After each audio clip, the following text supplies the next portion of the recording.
What's going on, everybody? It's that time again, man. We're back in the studio, and it's RC Tech Talk Tuesday, guys. Everybody's kind of coming in now. Kid Sims. We got Jacob Leader going to be on today. Jeff Zuccarello, the winner of the King of the Smokies, is going to be on with us today. So hopefully everybody is ready to roll. And I'm bringing in all the boys now. So it's going to be a really fun day. I think we might have a sick one. Is that right, Kid Sims? Yeah, I think Josh Jones a little under the weather. Is he going to be hanging? Is he going to be hanging with us though? He's gonna hang as long as he can. He said. Perfect. That's all we need. As long as you can. I'm bringing everybody in now. I already have Jeff on, so let me get everybody going here. I'm running behind today, guys. Sorry. It's been one of those days, man. There we go. There is Kid Sims. There he is. There's Jeff. Can you see him, Kid?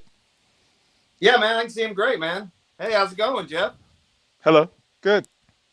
Jeff, Kid was not with us over in he was not with us over in Knoxville, but when Kid's around, it's a good time.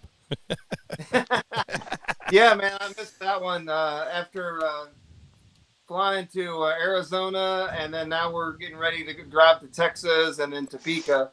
The wife kind of put the kibosh on going to up that way, and and racing up in Tennessee. Though, man, I would have loved to. Definitely would have loved to. Yeah, that would have been fun, right? Yeah. It was a good time, right, Jeff? Yeah, it was. It was a good time. I almost said the word I don't get out much, but I do get out a lot.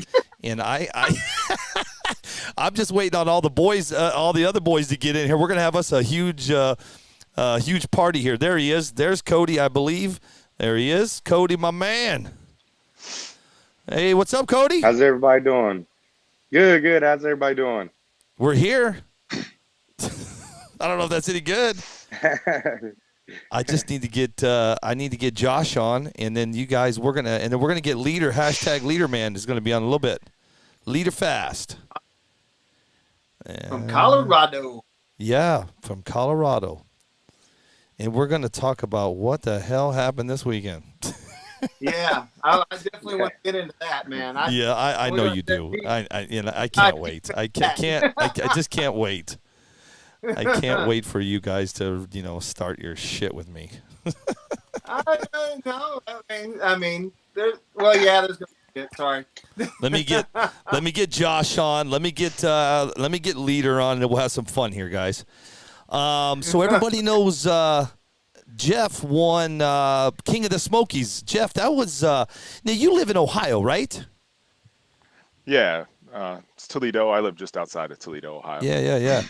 So I got to meet Jeff over the weekend when he won his he won the 13.5. And Jeff, I think I kept messing up that day, and I know you told me what your times was. Was it 2:45 was your time?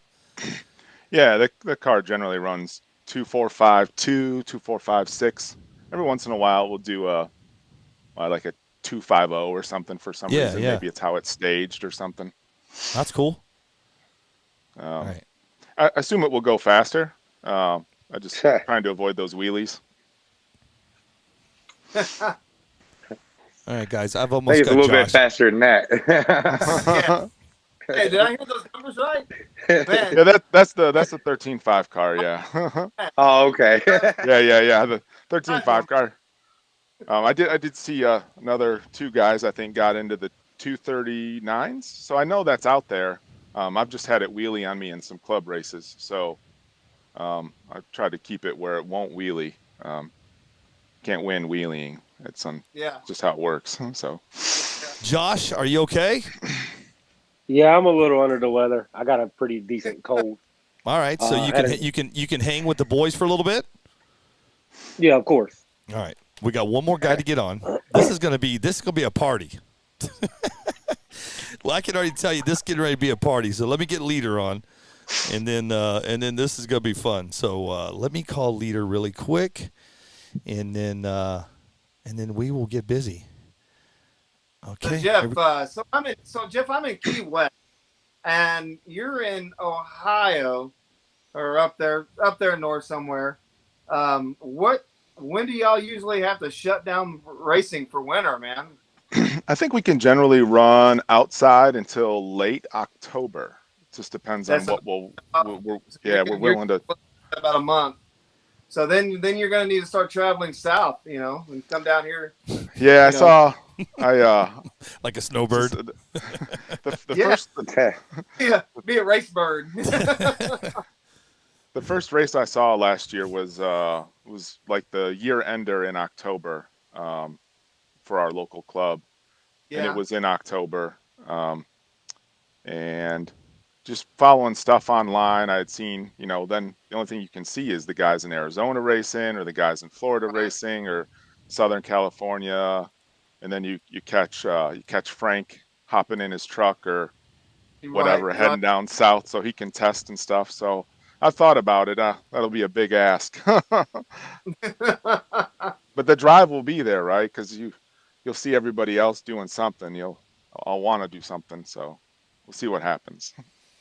All right. I'm calling Leader right now. So let's get Leader on really quick. Jeff, you're going to enjoy this because I did you leave or did you see the end when I crashed when Leader and I raced?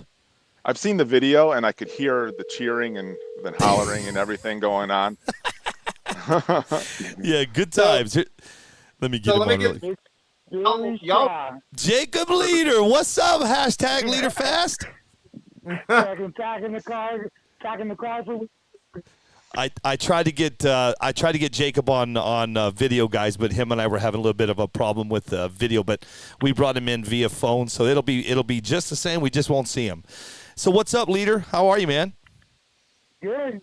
Recovering from all the fun and humidity in Tennessee. What did you say?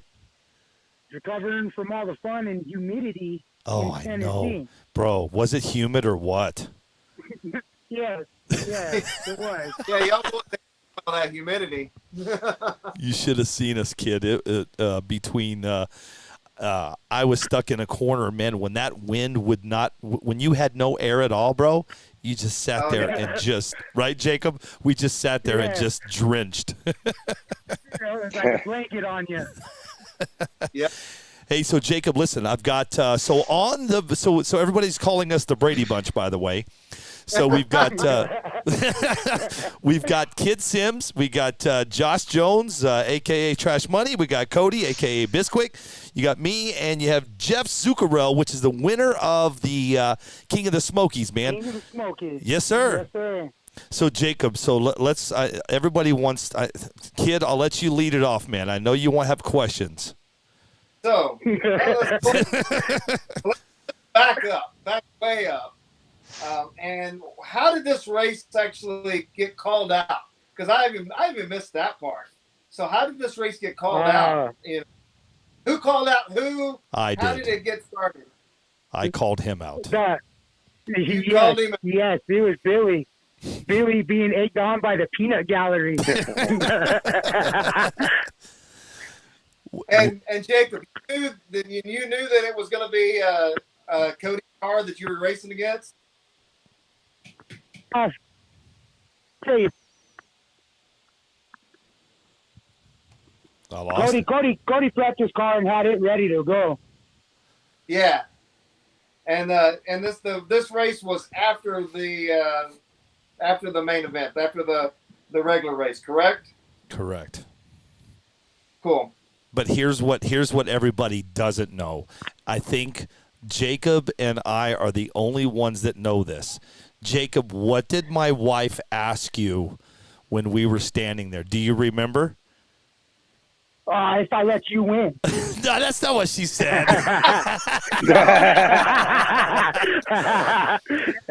She said. That car looked like it turned left. It didn't look like it spun left. I'm just saying. She said, Jacob, can he have what did she say? She said, can he have a little bit of a head start? What did you say without cussing? No. That's not what he said. He said, I think we used a different word, but Jake, my wife said, listen, I've never done this before. Hey, Jeff, I've never raced. I've ran a car one time, Jeff. One time and one time only. And my wife has always got my back, man. And my wife walked up to Jacob and said, hey, Jacob, can you give him a little bit of a head start? And Jacob said, F no. Yeah, I know better. My wife is watching. She said, can you give him a 2-second head start? Next time, Billy has to stage the car himself. And so we're going to get to that. Oh, man. We got a crazy busy show. We've got Jeff that's joining us right now. Kid, let's dig into Jeff. You guys, Cody, Josh, Jacob. Jacob, stay with us for a little while, but I've got Jeff on the with us, man. Let's Kid, do your thing, and let's you guys dig into Jeff's world, and I'm going to let you guys go. I'm going to get off the Hollywood squares for a minute. Jacob, just hang in there with all of us, okay? Awesome. Go for it, kid. So Jeff, man, so the show is kind of more like a round table type of thing where I do want to ask you some questions, but I don't want to just sit here and grill you like an interview. I just kind of want, have a little round table discussion. What did you think of the surface out there? So when I talked to Tommy earlier, maybe it was a week or two before, I had asked him, hey, where you guys having it? What's it look like? Can you share anything, or what can you? And he sent a picture, but I wasn't even sure, because he had, I think maybe a week before they showed the address for the event. And I was like, okay, that's cool. That's a college or something. And he snapped a picture, or somebody had something online. And I'm like, oh man, that looks like sealed asphalt. This is going to be tough. I've never been on sealed asphalt before. I've heard it's very challenging. And as soon as I showed up and got out of the car and saw what it was, I was like, this is going to be great.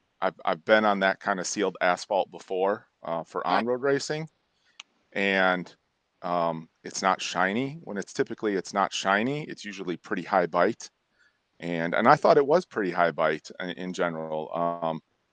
I think Cody and I'm sorry, I only know them by their other names. Josh, right? It's Josh. I think Cody and Josh, they've raced on that kind of icy sealed asphalt before. But I saw that, and I was like, oh, this is good news. This might be similar to the tight knit like tennis court asphalt by itself, and it was. I thought it was. So I liked the surface. I thought it had pretty good bite. It wasn't stony. A lot of times some of the asphalt's stony and there's pebbles, even when they blow it off or something. It didn't have any of that. And generally my car doesn't stop well. And so one of the cars, I turned the brakes up to get it to stop. And the bite was there for stopping, so much so that it ripped apart the transmission on that car. Oh, wow. So the bite was there. Oh, man. So Jacob, are you there? We got Jacob still? We may have lost Jacob. So, hey, so this goes out to all of y'all. So when y'all see a track like that, what do you do in your car? Kind of what's the go-to thing you're doing to your car or your tune or whatever to address the track on that kind of, are you turning it up, turning it down? Because I didn't see the surface, so I'm not sure. Cody, what you think? I mean, you're always going to be a little conservative off whenever your first pass. Generally, I won't change my tune. I mean, like Jeff said, I've been on that type of surface before. I kind of knew what to expect as far as traction went, so I put in a semi-conservative tune to go down the first time. And as I've spoken before, a lot of times I'll go up on pinion a little bit, for my first pass, just to make sure the car goes down, just to get good data. And then I'll start wicking it up, go down on pinion or what have you. Cool. So I saw so I've been talking with Jeff a little bit, and he sent me a cool video. So you're talking about how your car doesn't usually brake that well. So when I saw your Kentucky race, and man, you were absolutely right. Your car went for days before it shut down. And I mean, I thought I like to run my car out, but you really like to run your car out. Is that I take it that's normal for you, or for what you do, Yeah, at home we have about 450 feet at the two places we run. At our primary place, the bite is good, but it has a little dust on it, and it's kind of pro level. We have curbs, so you don't want your car to get out of shape under braking because you will find the curbs. So I don't like the car to stop hard, and right. it's my opinion, and maybe the other guys or even you guys will agree. Sometimes if you brake these cars real hard, it will tear up the axles, the trans.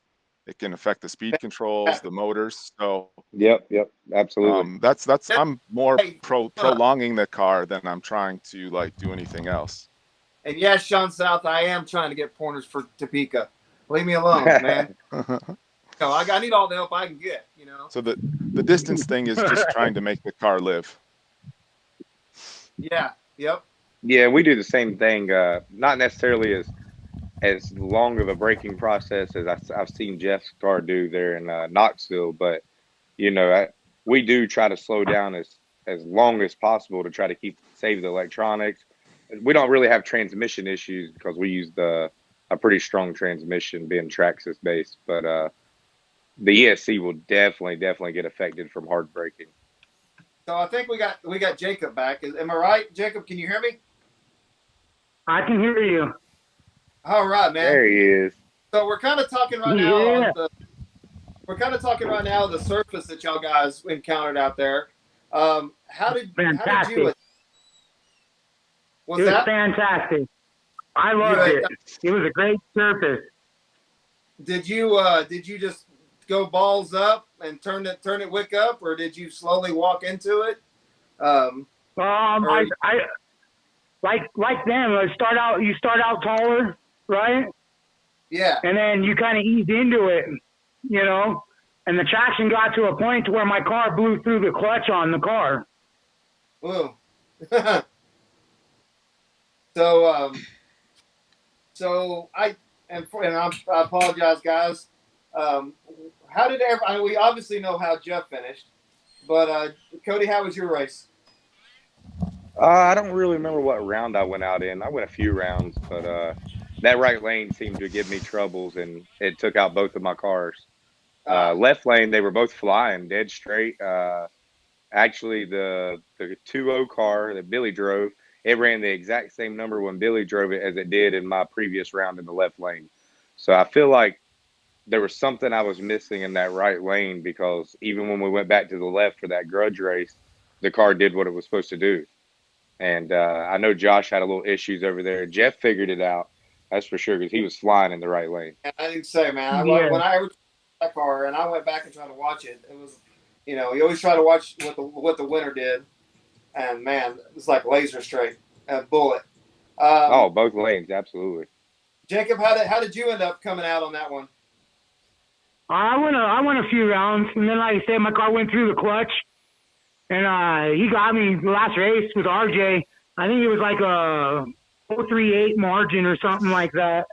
It was a race. It was a great time, man. That's all you hope for, right?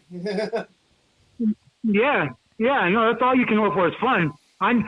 Just have fun. Just have fun. Make the most fun you can, always. Cool, man. I got to race Josh in round one, I believe. I believe it was Josh. At least that was the car that ate the trans on braking. Yeah, we ran round one, and I ain't gonna say the times, but I got him on the ET, but he treated the crap out of me. It's what I said, man. Speed ain't everything. Nope. I had to wake up, man. I've been taking naps lately. So Jeff, man, I hate to put you on the spot, but I'm getting tons of questions up there. What do you got under the hood, man? What can you tell us about that car you running? So So it's a 3.0 motor car. Okay. I do like the other guys. They vary gearing depending on traction. Generally, it's either 1 or 2 pinions or 1 or 2 spurs. Sometimes I get nervous about changing them at the track if everything's working good, because I've seen people change them and it strips it for no reason. Yeah. So I'll just go with what I'm confident with. Right, man. Go with what you're doing. It's max amps 6300 pack. Perfect. That seems to be. I've tried some smaller ones with a 3.0 motor. It will pull those down pretty good. Yeah. And McLaren Speedo, and yeah, and I use the radio to apply the power. All right. You do, even though you're running a McLaren, are you running the DRK or? Yeah. Okay, but you're running everything through the radio. Yeah. Okay. Yeah, Mark Vine talked about that a lot. I think I may do that with my 13.5 car just to play with it and see what it does. I haven't switched over yet and done it because I know most things said. So I guess everybody here runs a DRK then, man. I know I do. I know Cody and Josh does, and now we know Jeff does. And Jacob, you're still running DRK, right? Or did you switch? No, DRK still. Yeah, man. It's just for me. It's just keep it simple, stupid. I mean, I've made the comment several times that engine tune really messes me up, and I have no idea. When they came out with the DRK, dude, that made me feel like I was brilliant. So it's done wonders for me. But let's see. What? I'm awake. Go ahead, Cody. Like Chris Castle said, "Wake up! I'm awake." I was texting my wife from my watch. Oh yeah. So question is, are everybody running the factory cat pack on the DRK, No. or in an aftermarket? Aftermarket. Aftermarket. On my car, I use a DRK cat pack, and then I have it might all seem silly. It's just stuff I've tried. I have a little 3 capper on the wire. That's off the plug, and then recently added an R1 small cap. Nice. So I think that's about enough. Yeah. I've just been looking at voltage stuff and seeing if I notice any differences, and there's a difference. It's not like it's crazy higher. I would say it's just smoother. That's the biggest difference. The voltage is smoother. Okay. Man, I guess I got to step up and go get I've got 3 or 4 cat packs laying around here. I should put them just to see what it is. My first DRK, I burn off the factory cap, so that was from then on. Bigger wire, bigger cap. Yeah, they definitely need a bigger wire on them. But we do stretch them to the limits. What we do. Oh, absolutely, yeah, absolutely.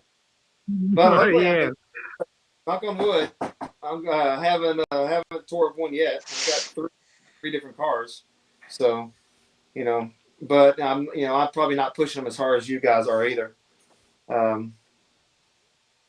So let's get back to the Jacob and Billy race. Let's talk about it. Jacob, so go ahead. So you get up to the line. Did you? So I saw the race. Your car went dead left about a third of the track. Am I right? It looked hard right, and I went to steer it back, and it just walked across the track. So, what caused that? Is that just did you just steer it and give Billy the win, or did it just lose traction? What happened there, man? No. I told Cody and Billy, no matter what, I wasn't lifting. I was not going to let Billy beat me. No,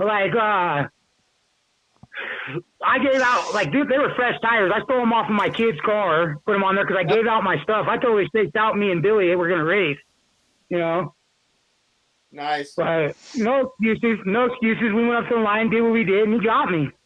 Yeah, man. So Cody, what did you do? Did you do anything different to the car from the rounds, or did you just put your prep on, heat the tires up, and rock and roll for him? I just did the same thing I did during the rounds, and I didn't change anything. Jacob was so kind to give us the left lane, so I think that was I honestly think that was a little bit of an advantage for Billy, because my car would not go down the right. I had the same issue Jacob had in the right, just a little spin, it'd go right or left. But left lane, it did the same thing it did whenever I was running it in the rounds. I don't even think Billy had to steer it. Man, so He okay, wasn't steering. He wasn't even looking at the car. No, not at all. yeah. So, like, You guys all know I can still hear you, right, Jacob? I do know. That's why I said it. Yeah. So, what kind of reaction times did anybody get to see what the slips look like? I didn't see anybody post the reaction times on this thing. I saw. I got a ticket. I got a ticket, and Billy has a ticket. I'm texting it to you right now, kid. Okay. So, like I said, so we took off. Billy, Jacob had to drive the car. Billy's car through Cody went dead straight, and then Cody, we end up losing a car apparently. Yeah. It kept going straight. That was the problem. You do realize these cars have brakes, right? I mean, it's not just gas and somebody magically makes the car stop at the other end, right? You do know. We have a bad connection. Yeah.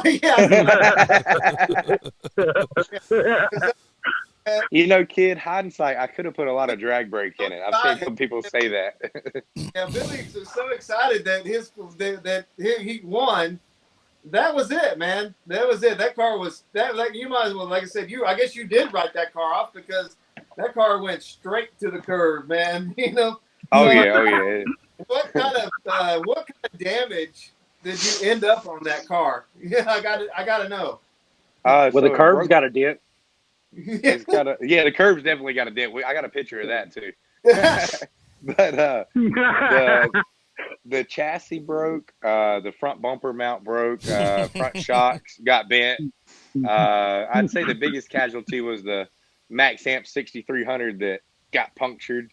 But all in all, the car actually took the wreck pretty well. I mean, that's pretty much all that broke is what I just listed. Obviously, the body was a little mangled too, but outside of that, it really took it well. I mean, the ESC didn't come out of the car. The motor, everything seems to be okay. So all the major components are good, and it's not that much to fix. It's actually, it could have been a lot worse. Yeah. Because like I said, I don't know if you've gone back and seen the video, Cody, but a few times were amazing. Really up and down. You have an awesome smile on your face for about a tenth of a second, and then it was like, oh no, he's not stopping, and it was total crunch. And total crunch into the curb. It was oh. I'm just glad after the main race and not the day before.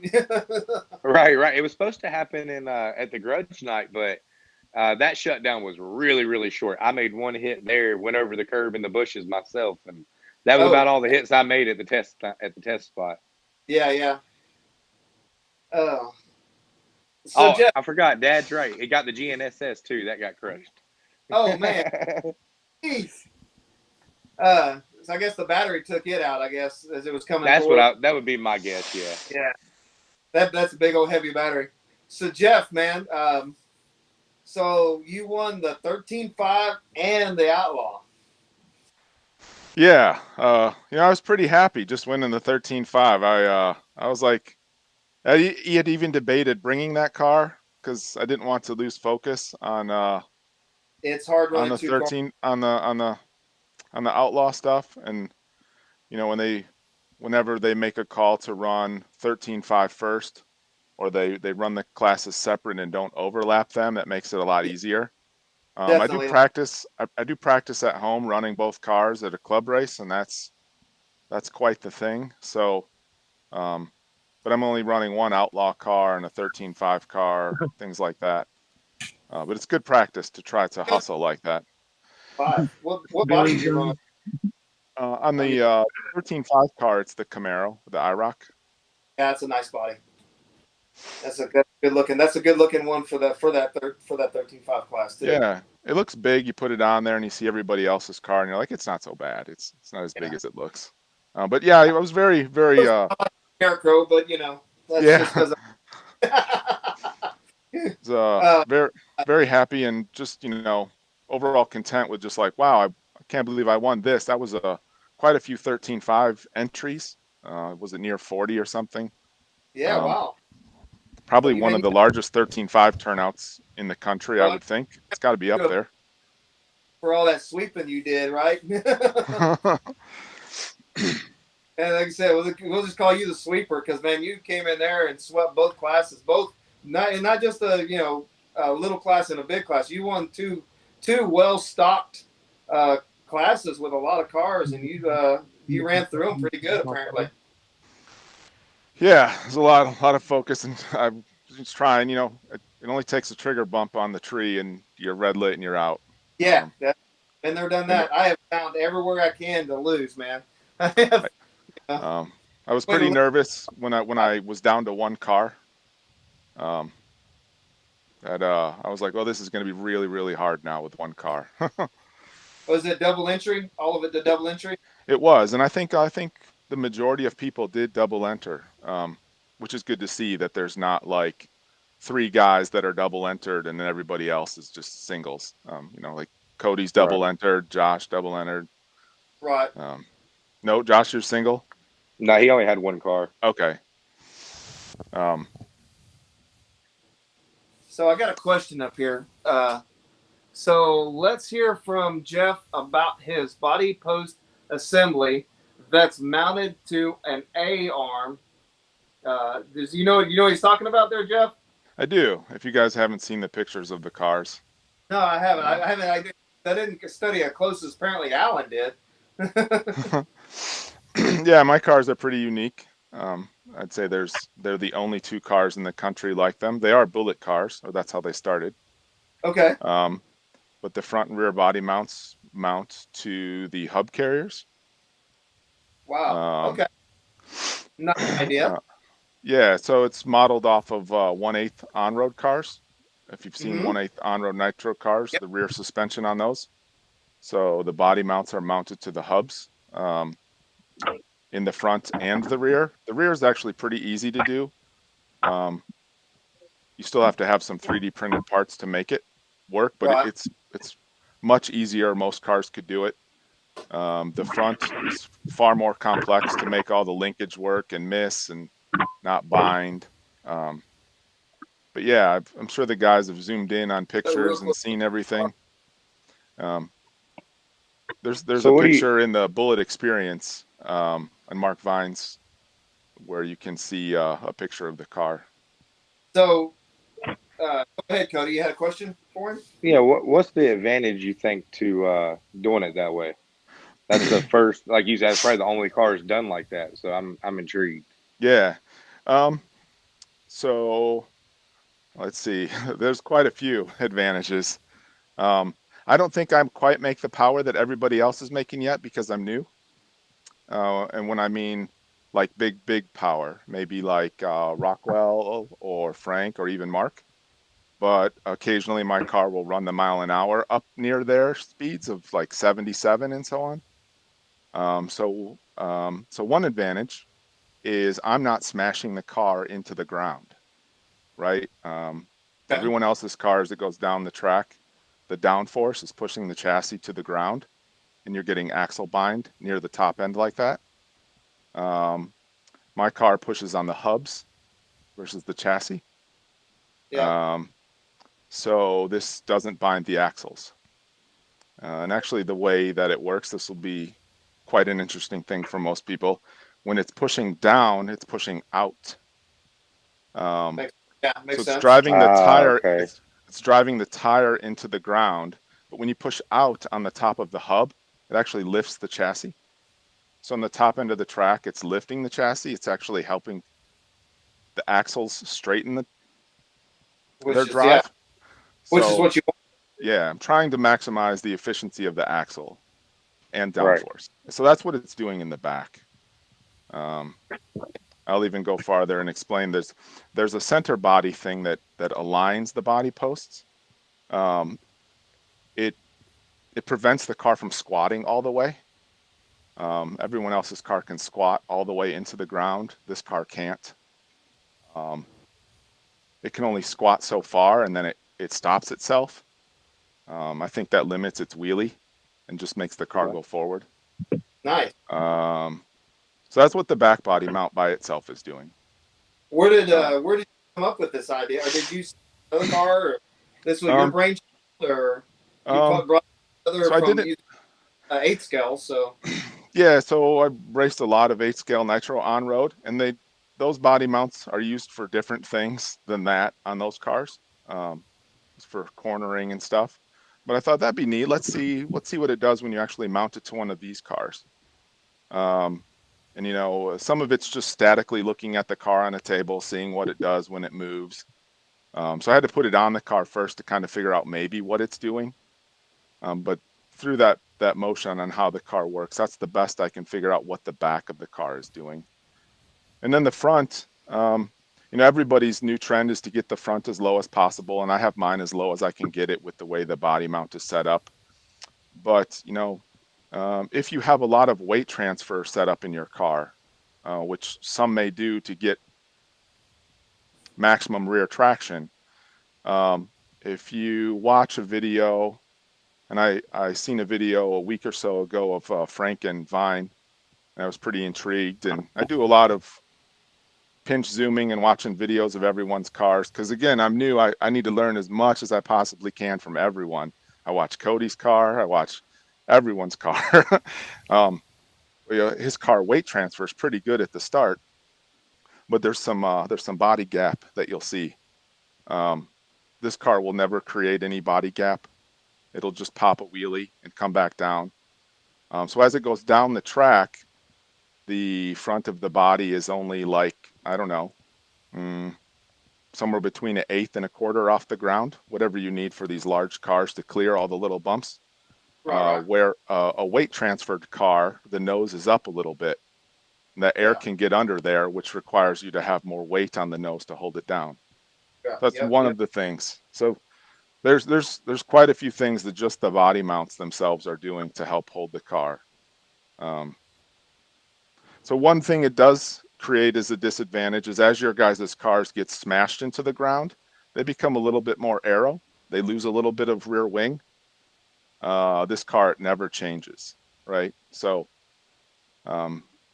maybe aero-wise, it won't go as fast, but driveline-wise, it makes up for it.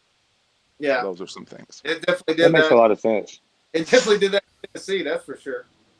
Hey, Yeah. I'm gonna get Jacob inside in the conversation. So I'm getting a report, Jacob, that your daughter ran also. Is that right? Yeah. Oh yeah, she goes to every race with me. How did she do? Little She leader. didn't. Yeah, she was done early. We did. She did her first round, and we did the buyback.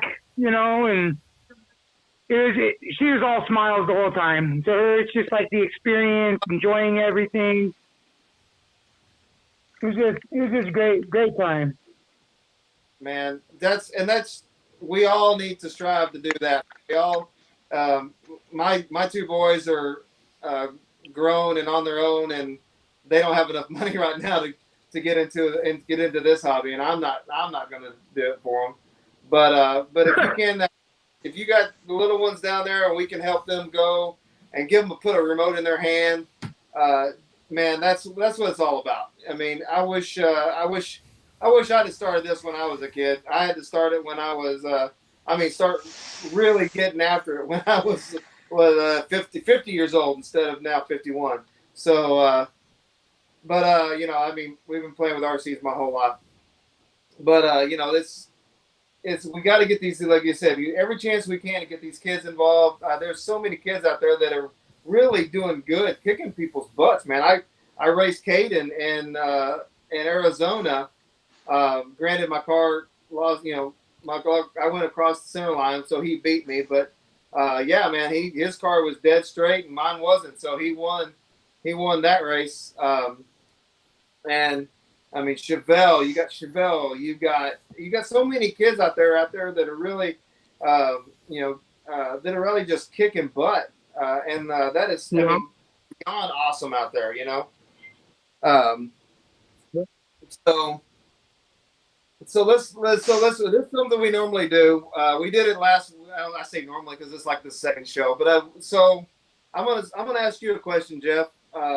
If you had to give a tip to a person that just showed up to their first race, man, what would you tell that guy or gal or kid? You know, what advice would you give them, Take Jeff? it That was slow. Yeah. Take yeah, it slow. Let's go up to the tree and practice. Maybe I'll help you. It's don't be in a hurry to send the car down the track as fast as you think it needs to go. Um, Even if you've got some experience, I've seen some people with experience come out and struggle. So, you know, if you're really new and you just got it, you came from the hobby store and maybe you got your fresh DR10 and you're going to run our box stock class and just take it slow. You don't have to be the fastest the first day, you know, and let's get some practice in. yeah, Cody. What do you think, man? Like I said, Just when you're first starting out, you just got to have fun. right. Just have fun. I mean, when I first started, it wasn't about racing. Me and my dad go out to the parking lot, usually way shorter parking lots than what we run in now because the cars weren't as fast. And we just had fun. That's the main thing. That's the whole reason everybody does this is they're doing it because they enjoy it. I think at some point the competition, maybe the money can just stray people away from that. But Yeah. just keep having fun. I mean, if I'm not having fun, I say it all the time, I'm not going to do it. Outside of winning, having competition, money, if it's not fun, there's no reason to do it. So in the beginning, just find the fun in it, and then the speed will come. Yeah. Jacob, what did you tell little leader when she first said she wanted to do this? When first wanted to do it, the same thing. As long as you're having fun, never do this. You know what I mean? If it wasn't Yeah, for her, I would have never got involved. Never. I tried that's for awesome. years to get her to drive a dirt car, and she wouldn't touch one. That's cool, man. Like I said, so the whole deal is we got to. So we're getting in a bad habit. Actually, I take it back. We're starting to get better at it. Uh, uh, when we get a new guy on Facebook or something, and he asks I would say not a dumb question, but a simple question, and we're getting, I would say last year everybody would jump on his case. Why are you asking that? Come on, do your research, blah blah blah. But now I think everybody's starting to realize, man, if you help that guy, that's one more guy that's going to be at the racetrack and racing with you. So that's one more chance that this goes further. So anytime anybody can help a guy, man, we all need, or a kid, we all need to do it. So send all your help to Kid Sims, and I will take all your help and get my car faster. So we got another question. What tire setup is everybody was everybody running this weekend? Cody, what were you doing? What were you doing with your tires this weekend? Voodoo tires. I was on the red compound, medium foams, and I was gremlin goo. I clean the tire, brake clean, and gremlin goo it. Cool, Jeff. You mind going into that, or is that top Sure. secret Yeah. stuff? No. No. It's not secrets. So I on the car that went out after the first round with the gearbox problem. That is on a DE dished wheel with a Voodoo Silver on air. Nice. And that actually had 2 weekends of running on it prior to this event. And then the car that went through the full race, that was a new set of Voodoo Silvers on J Concepts. Was it J Concepts Mamba wheels? Yeah. So one thing I'm limited by is how wide a wheel I can run due to the body mount. Yeah. So it was a slightly wider wheel. So that's on Voodoo Silver on air on a J Concepts Mamba wheel. I really liked that tire profile. I didn't like how it fit on the Proline Plus wheel myself. That the valve that we're using in there is pretty tall. So. All right, I guess, Josh, you were doing pretty much the same thing as Cody.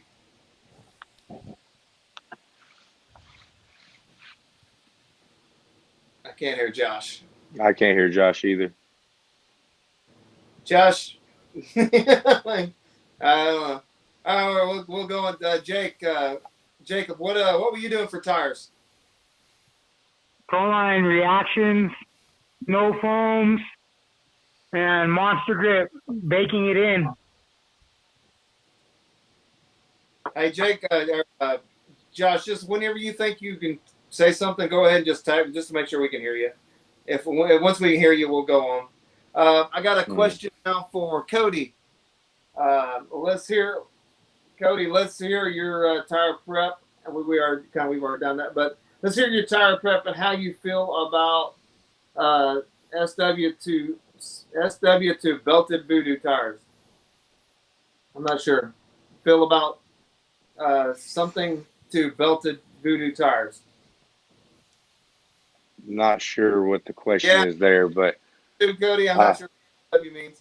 As far as tire prep routine goes, like I said, I'll Beetlejuice the tire a few days before the event just to kind of get them good and oiled and soft, and then as soon as I get there, so a lot of people are putting valves in their tires, and I don't necessarily think that that's a necessary thing to do. So I run air in my tires. I haven't told too many people, but I do it a different way. I'll tape the holes on my rims with firm foams, and then you just sure let the heat. You sure you want to give this secret up now? You don't have to. I don't care. I don't care. I mean, it's no secret everyone's running air. So, I mean, you can either do it the way with the valves, or maybe I can let this secret out and it'll save people a little headache and money. So, so I'll tape the holes in the rims. If you're gluing tires the way that we do, we glue them with rubber bands, tire bands, bracelets, whatever. Then your tire's gonna collapse. So you have to have a hole in that rim to be able to get it to come back. So you tape those holes, and then you just hit it with the heat, your tire warmers at the beginning of the day, and the tire will actually build pressure. And depending on how long you put it on there, I mean, I can leave my warmers on there for 15 minutes, and they'll be hard as rocks. I mean, so yeah, you can build plenty of pressure. It's more of a feel thing, whereas the guys with the valves, they're using numbers. But I've gotten pretty good at it over time now. So it's just a more cost-effective way to put air in your tires. Cool. Yeah. I'm about to play with that a little bit. Hey, kid. Jacob, are you there? Hey, kid. Yeah. I also do that same thing before I did the air. I just put one hole in the wheel, keeps it simple. Voodoo foam, or if you do it with a reaction, if you've softened the reaction enough to make it, you can make a reaction tire soft enough to make it work really good. And you seal that off with like Gorilla Tape. Clear Gorilla Tape is real thin, real light. You don't want to put a heavy tape on there. Unless you're going to rebalance the wheel. Yep.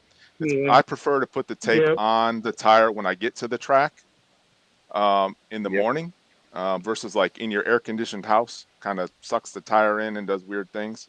Agreed. But yeah, if you don't want to, it can be risky making a set of air tires. If you don't want to mess around with that and you're not sure, or you bought your one set of Voodoos and you're like, I'm going to go air and I've never done it before, Yeah, not a good Don't, idea. Right? Yeah. I don't mean, roll that dice. Just try it got that one. way. The tire works just as fine, even if you didn't. I mean, my car's gone.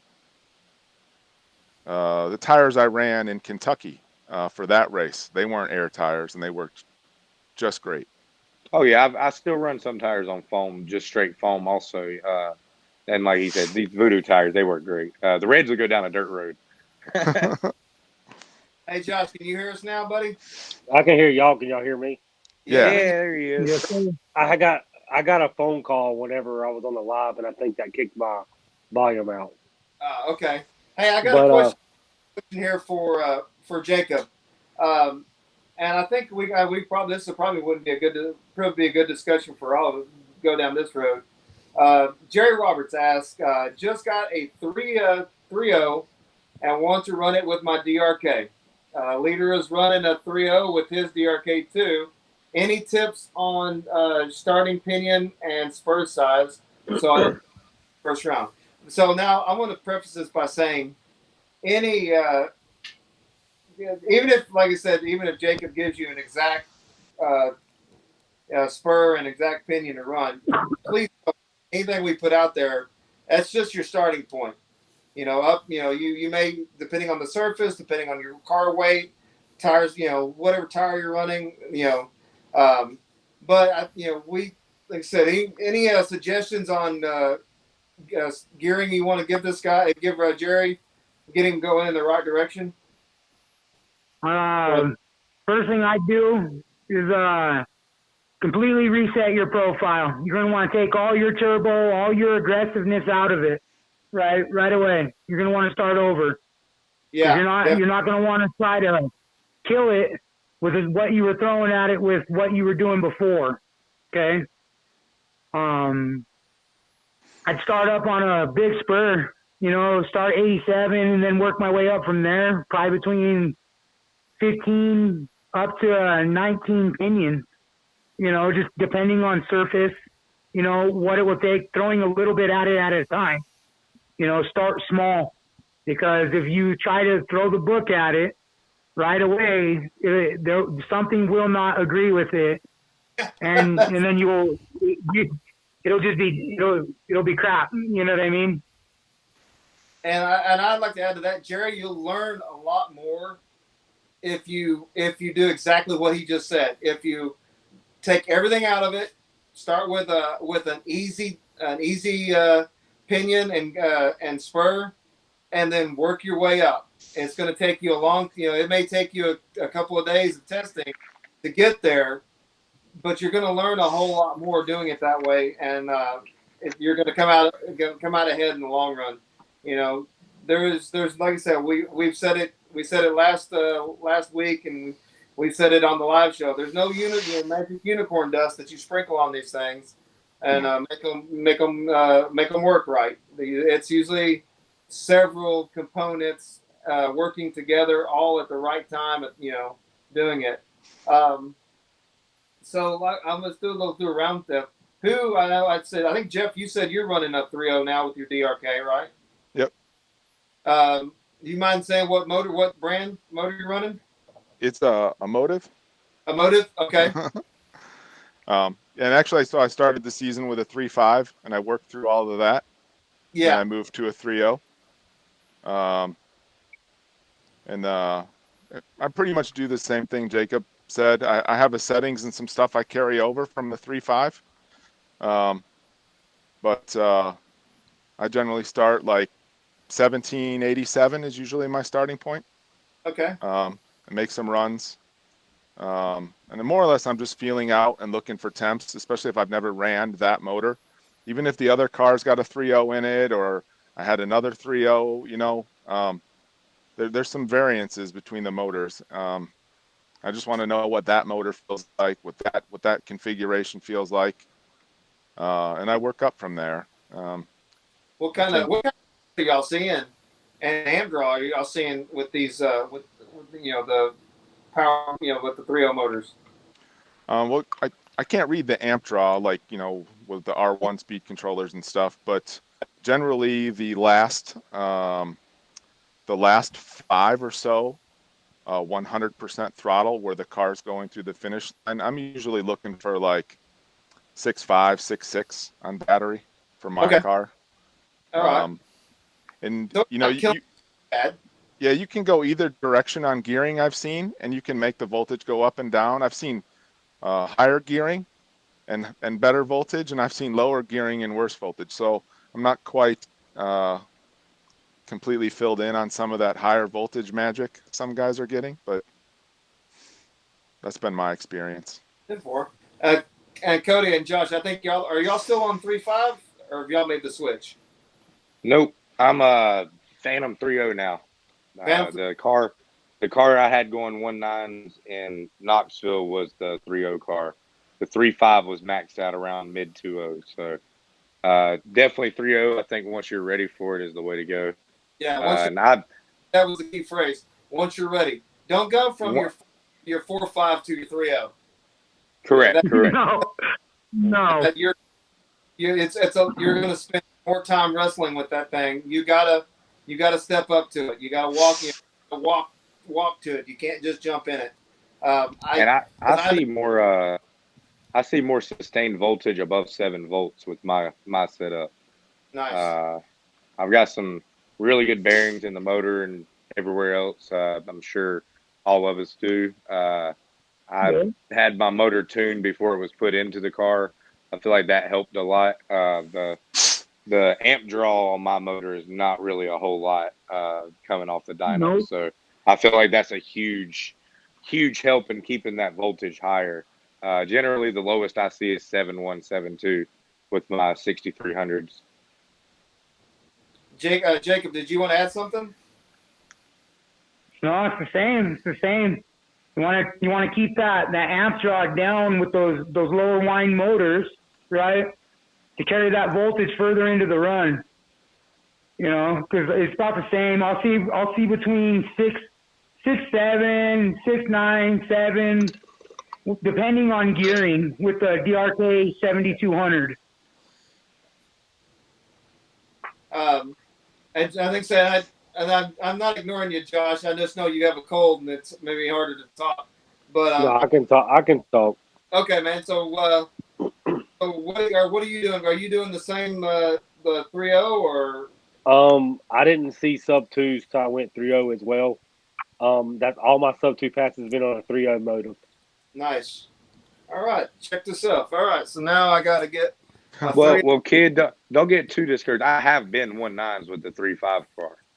I just didn't do it this past weekend, so it can be done. It just I'm happy. I would say it's easier with the 3.0 once you know how to tune one. Yeah, just smoother. I'd agree. I think with the 3.5, we're throwing way more at it to get it down. And then once you start playing with the 3.0s, you're going to see that your tune's actually a little bit softer and you're getting more out of it. Okay, that's good to know.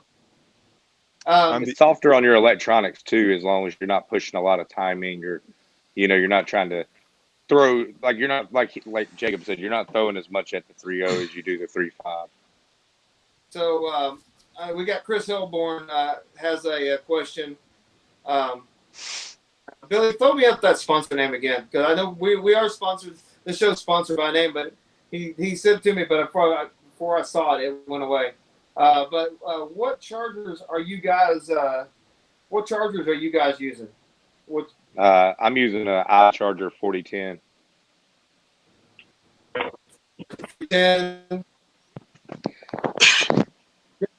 Jeff, what are you running? It's an iCharger. I think it's an X6. It's a little tiny guy. Okay, little big. Are you getting enough amperage? I mean, what kind of amperage are you getting out of that guy? It does 30. That's all you need. 10 for yeah, that's more than you need. Okay. Before I forget, so today's show brought to you by Jumpstart Java. All right, so for all you coffee heads out there, because I know I'm one, Jumpstart Java.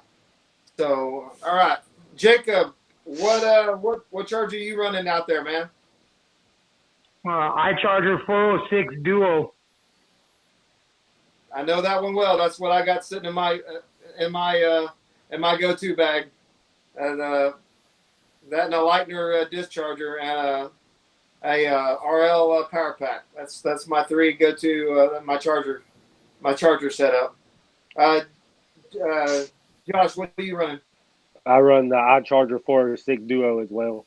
Okay, see, three out of or I guess you four out of five say iCharger. We have one crazy guy that is going his route.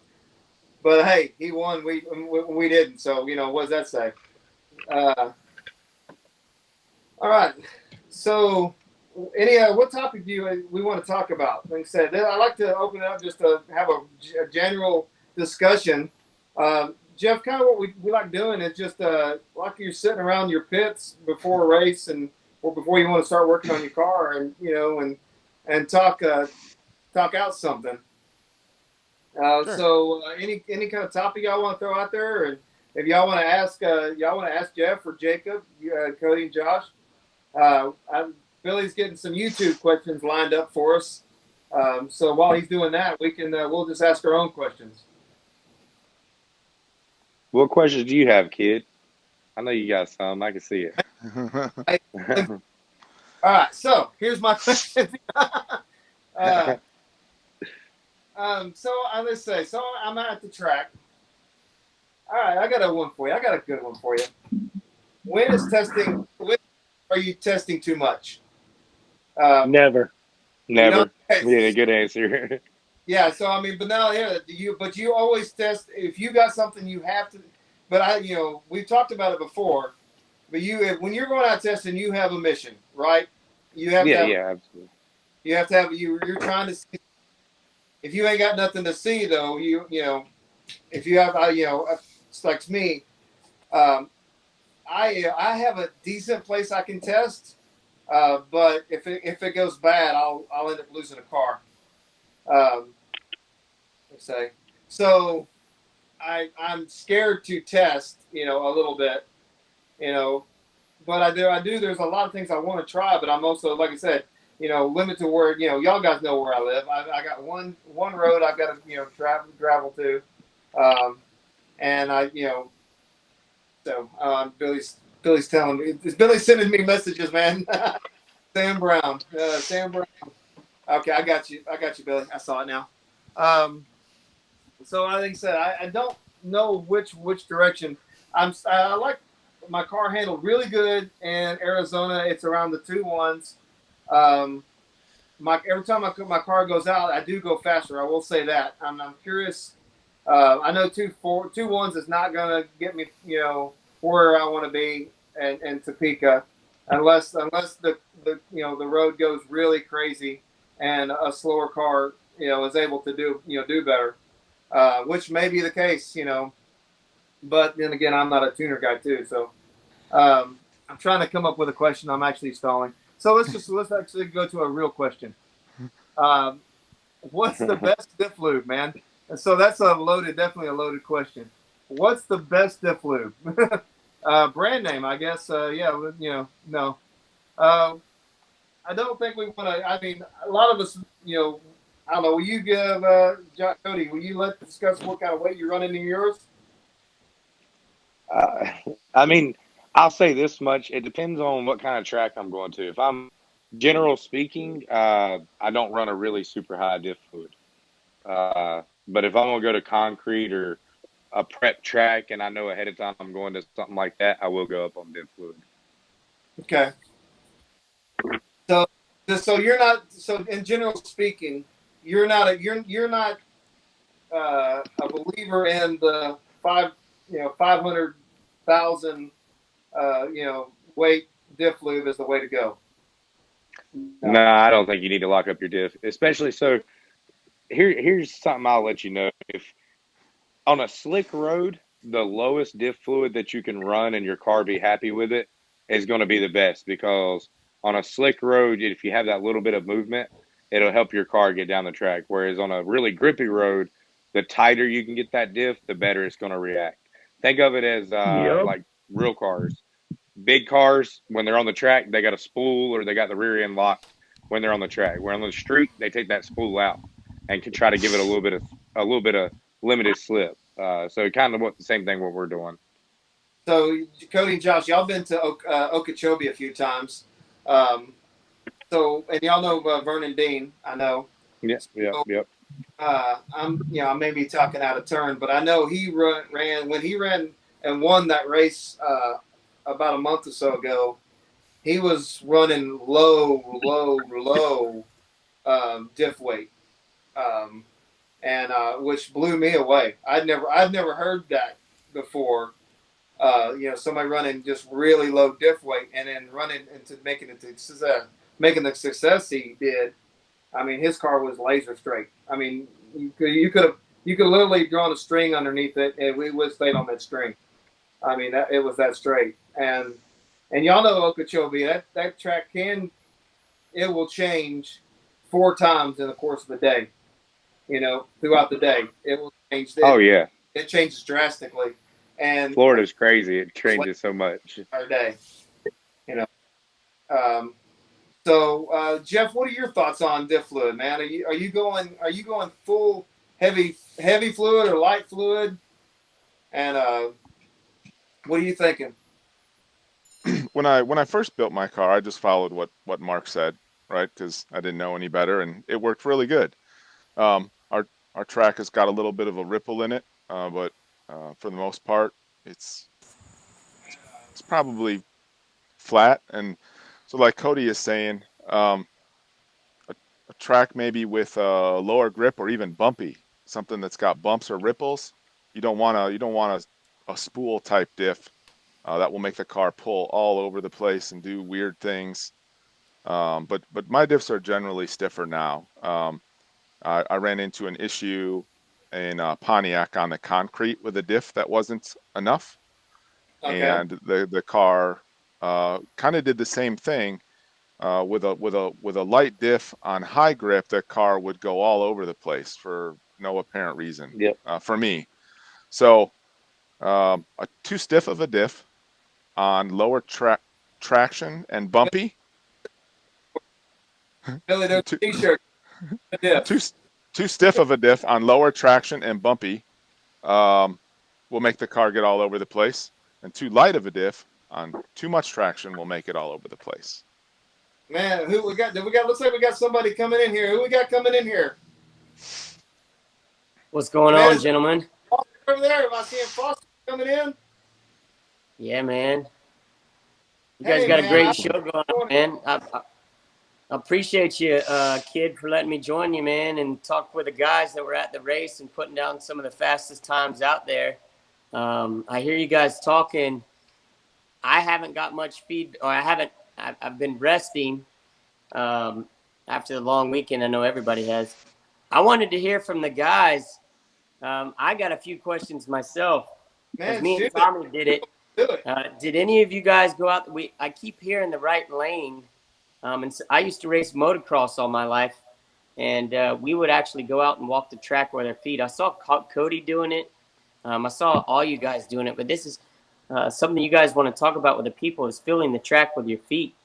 That right lane had a few little shiny spots in it.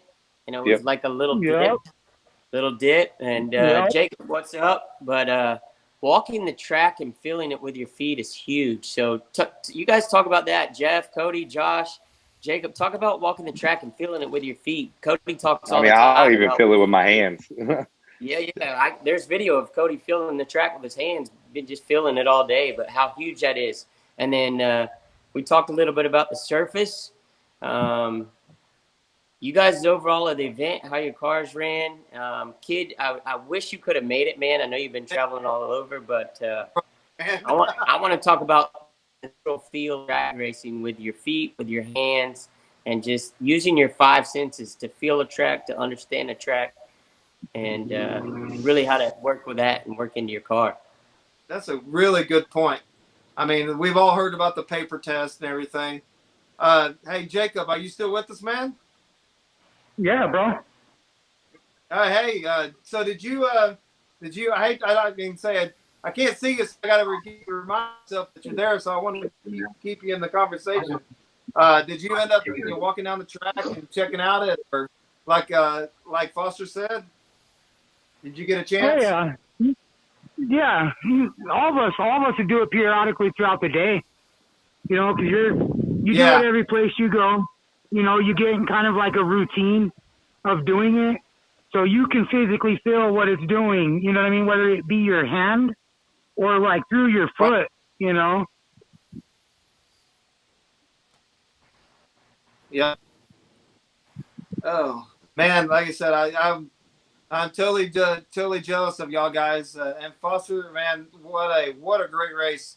I hoping mine's it was good a success as yours was. What are the questions you got for these guys? Hey, this was huge because I know this has come up in a couple other events. I want to hear you guys' thoughts. Obviously, Tommy and I wanted to host the event. We didn't race in it, but we did test out there a bunch before the event to make sure it would hold power. Jeff had great comments about the seal coat. I think we changed a lot of minds on seal coat. Underneath that seal coat, if it's tight and it's not shiny, man, it'll hold pretty much all the bite you want. But what did you guys do during the course of the day? We got out there, the sun was hitting, the pavement was 128 degrees. And at 2 o'clock, 3 o'clock, we got some light showers and clouds covered the track. What was your game plan then at that point in time? What did you do to your cars when the track dropped 10 to 15 degrees? For me, I didn't really change anything. That might have been my downfall, but I was using red Voodoos, and generally I've not had any traction issues anywhere I've been as long as I was on those tires with the prep that I'm using. That was really the right lane was really the first time since I've been on Voodoos that I've had any traction issues.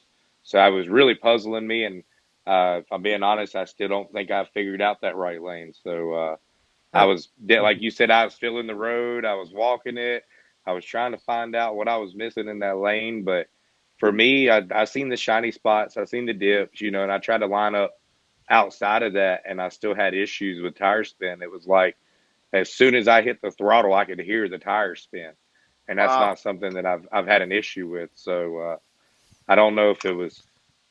I don't know. I still haven't figured out what was doing wrong in the right lane. I've been watching videos since the race, trying to pick it apart and figure it out. But it was definitely a challenge and definitely a learning experience that I think I have some ideas of what I could do different next time. So if I get in that situation again, that's something that you do is learn from it.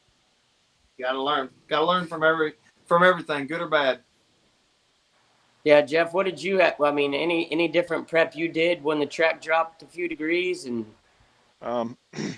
So I'll go over a little bit what I did to kind of feel out the surface and the track, and then maybe what I changed.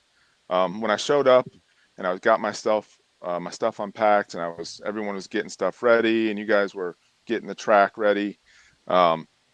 I was like, I kind of need my spot to myself. I don't want to be waiting in the line to make a test hit and not have it go well. And I don't need full test hits to figure out a bunch of stuff on my car. I walked over to the driveway area, and I found a 15 to 20 foot section, and I got the car ready as if I was going to run it. Went over, did a burnout, 10, 15 feet.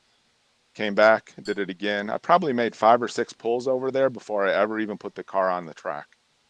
That was a huge advantage, I think. That's 6 extra runs where I didn't have to wait in the line where everybody else was, just using a separate area to myself. And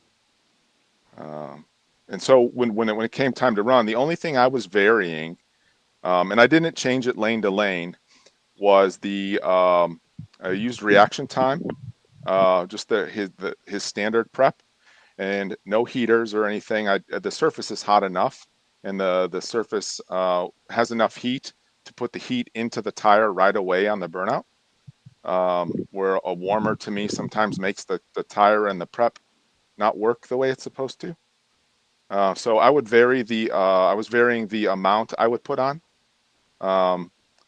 Early in the day, it was 1 coat. And then when we were like on the second or third round, I was doing like almost the equivalent of 2 coats. So that was my only change. And and I felt like it didn't matter. I couldn't feel any difference in the lane that you guys are describing. Just pull the trigger and let it do its thing. Hey, before I forget, Foster, man, I'm getting several comments and Billy shooting me a note. What's up with what's up with your voice, man? There's got to be a story behind this. Tell me what's going on with your voice. Well, everybody thinks it's because of the race and me calling the race all day and talking to everybody all weekend. What's really not. Me, Billy, Wendy, Jacob, Samantha, Nevaeh, and Valerie and Richie from WebRC went to dinner after the race. And me and Billy talked so much, he talked the voice right out of me. That's the real reason. It's part of it, dude. When you stay up 24 hours preparing for a race and building the anticipation and really wanting to put something on for people to leave and remember by. Remember, you put all your energy into it and you use your voice. I lost it the day of the race, calling the race. Yeah. But it's coming back stronger than ever. I do appreciate the fact that I got to do that. It was me being on the other side of the line for once. It was definitely. I don't think the race went perfect by any means, but for the first race that I've ever put on of that size, I think it was well respected, and I'm humbled by all the comments and everything like that. Hey, it looked good from what I saw, and I'm sure these guys here will back me up on that.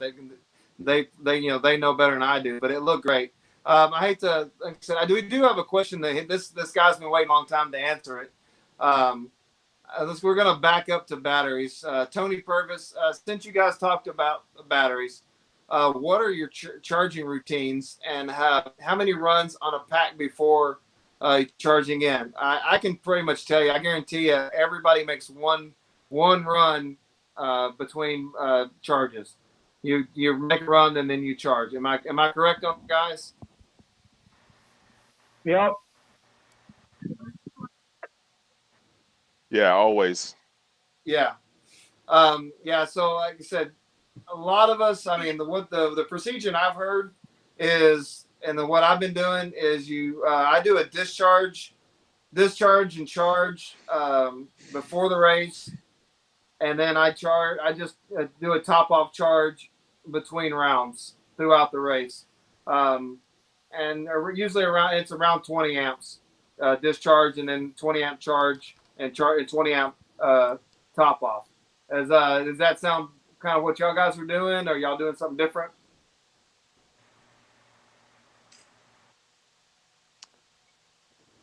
Yeah. Generally, we'll cycle a pack in the morning. I'll maybe go through my practice program or do some practice and cycle the pack then again before the racing starts. Yeah. I'll watch what numbers the car's running.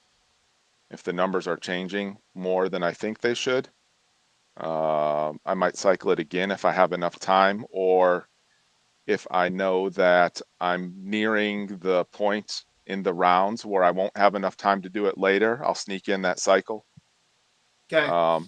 In the numbers taking your IR, correct? I'm mostly just watching the times the car is running. I can tell from the final that the battery was tired. It needs a cycle. There was a small change to the radio to get a little performance out of the car, and it ran a slightly slower time. I was just compensating for the battery. Since we got Chris Hilborn again, since we're talking about batteries again, is there a way to condition your battery? Let's say you got an older battery you're trying to bring back to life. Have anybody had any good luck with their chargers discharging it and lowering that IR? Foster, you got anybody can answer them. I mean, from my standpoint, everybody's budget's different when we come to this racing. So whatever trick you have to do with your battery to get the lowest IR, if you have that equipment to be able to test that, that's one thing. Yeah. So you know, if I'm preparing myself for like Topeka we're going to, or if I was coming to Knoxville, or if I'm going to a big race, I'm probably going to try to have a fresh battery, but maybe someone doesn't have that budget. Right. I think the care with the battery and the care with the tires and the care with the car between races is just as important as the care that you have to do that. So maybe you guys doing this Tech Talk show, a part of this, doing those little, you know, short videos or something of what you do so people can actually see it would be advantage. I'm no pro at this by far. I learned from you guys, but I do know that I don't have the patience all the time, nor the time to take care of my stuff with 3 kids. And I can definitely see the difference when I do it. When I discharge the battery, when I put it in storage mode, when I condition my tires and put it in a bag. So you just got to make time for it if you really want to be competitive. If you want to go to the next level like these guys, if you want to be running sub 2s at like a bracket car, 1.9 all day long, you got to take that extra step. So Yep. everybody's different though. You know, you got to find out what works for you. Jacob, what kind of battery procedures are you doing? Like say race day, what are you doing on race day?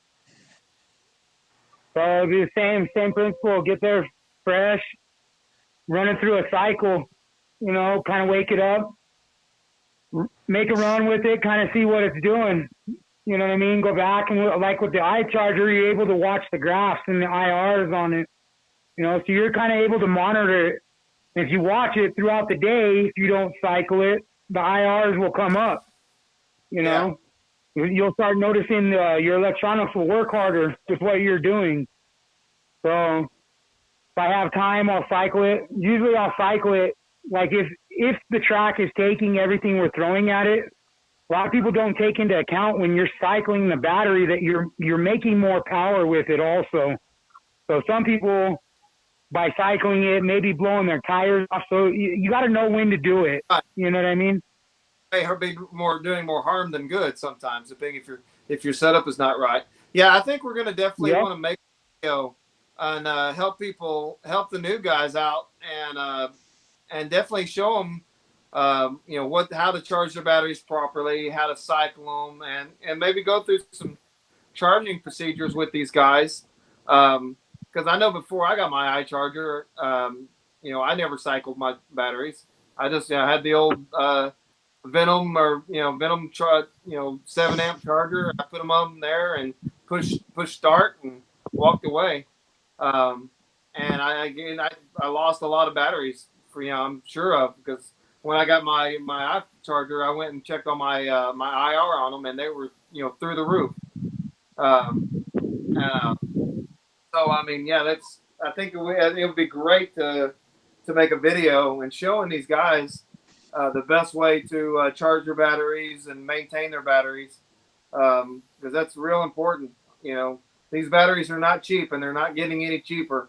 And Max Amps makes some great batteries, but you can definitely do the wrong thing and throw down showing these guys the best way to charge your batteries and maintain their batteries. That's real important. You know, these batteries are not cheap, and they're not getting any cheaper. And somebody, Max makes on their great batteries. But hey, Cody's back now. Definitely that noise. Yeah, I lost service, or my phone died. I mean, you got your phone up, because I think by the time you cut it out, myself in it.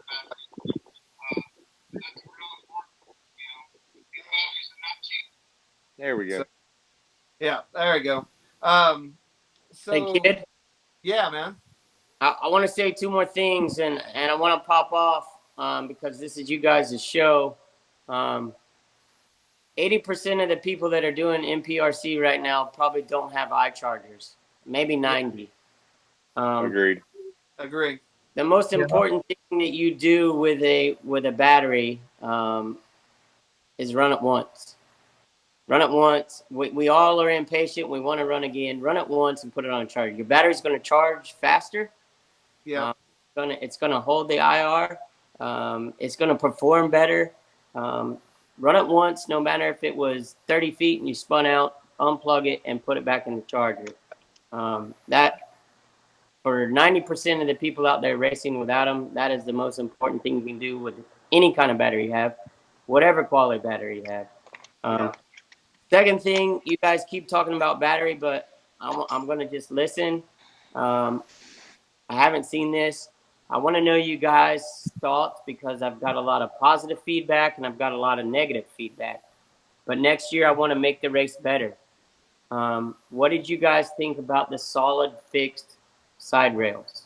And I'm going to jump off here. That way, you guys' pretty faces can be up here without me blocking it. And you guys talk about that, and I'm going to sit here and listen. But great job, Jeff. Clean sweep. Thank you. Thank you, Cody. Thank you, Josh, for your professionalism at the race and all the people that you helped. And I'm going to just sit here and listen. Appreciate you running the race, Bubba. You did great. Had a good time. Thank you, Yeah, thanks, Foster. Appreciate you. Had a great time. Yeah, I forget you're on there, but thank you, Jacob, as well, for all you did, man. You guys enjoy. Have a great show. Yeah, Jack. Well, I was going to say he could actually stay on, man. He wasn't. I think so. I'd love to have him on. But let's continue on with. So, what what was the best thing? Let's do. What was your best thing you liked about the race, and what one thing you could, if you could change it, what would you change? To start with, what would you change about the race if you could change one thing? So for me, the only thing I would change is maybe a more level surface. Everybody runs the same track, so I don't really care. It doesn't matter to me. We all got to go down the same surface. We all got to figure it out. I'm a avid person when it comes to race the surface. Not every surface is going to take 1.9s. So even if the surface is less than stellar, everybody's got to go down those lanes. But we were slightly downhill, and it's cool. Like I said, everybody runs the same surface, but when you're chasing these numbers like a lot of us are, and you do it on a slightly downhill track or anything like that, then you get your haters. They're going to say, oh, well, it wasn't real, or blah, blah, blah, blah, blah, blah. At the end of the day, you're going to see who's fast and who's not by who's going to be at the top, no matter what the surface is. If it only holds 2.1s, then the fast guys are going to run 2.1s. So it doesn't really matter. As far as the walls go, Foster was asking about, I love them. It did tear the side off of one of my bodies, but that was my own fault. It hit the wall. So I'm a firm believer, and I think we should have narrower lanes. I like a 8 to 10 foot wide lane.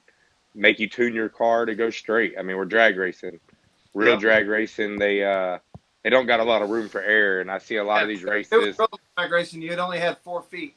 Correct. And, a lot of these races we go to, I've seen. One race in particular, we had 25-foot lanes. I mean, that's a bit excessive in my opinion. So I do love the walls. I like the wall being out of bounds. You hit the wall, you're out. I mean, I think they did really well in that department. The lanes, I think, were about 12 foot wide. I think that's fair. Again, I'd like to see 10 foot be the biggest lanes we race on, just to make people, like Jeff, for example, his car, I don't think never moved outside of a foot. So he could have ran down a 3 foot wide lane. That just shows how good and how well he knows his car.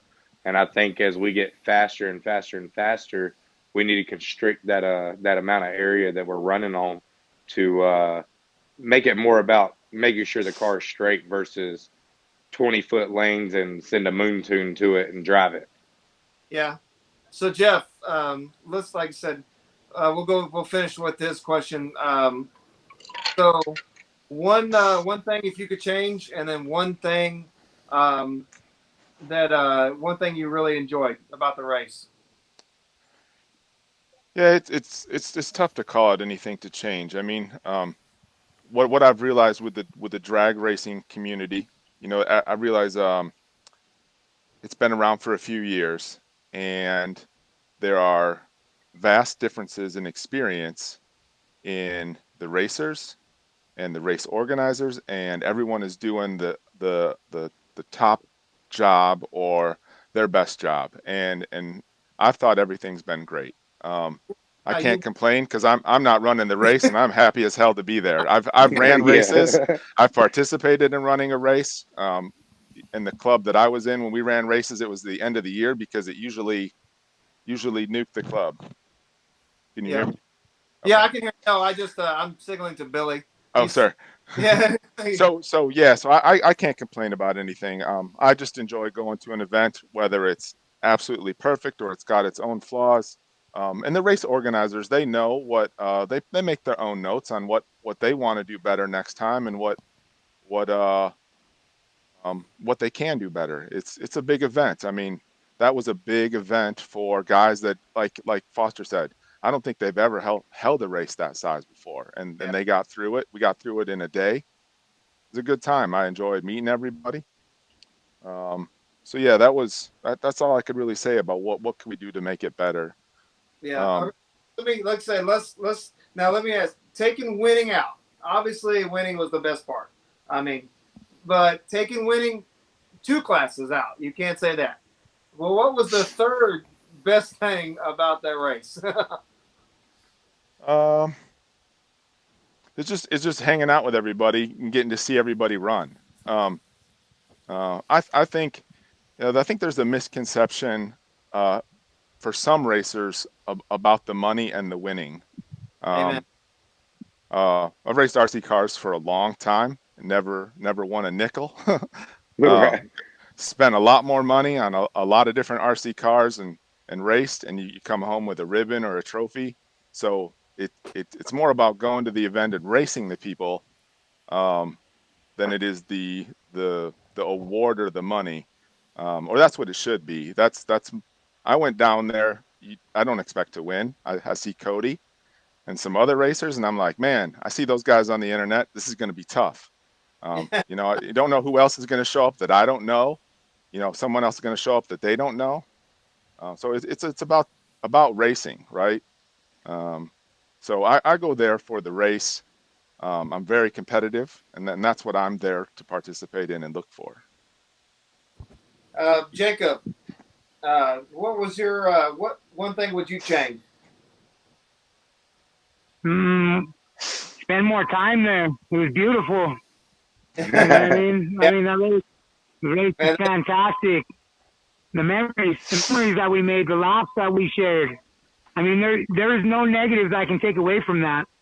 You know what I mean? Seeing Billy, watching him jump up and down when we raced, you know, in his capris, you know, I mean, it was just all around a great experience. You know what I mean?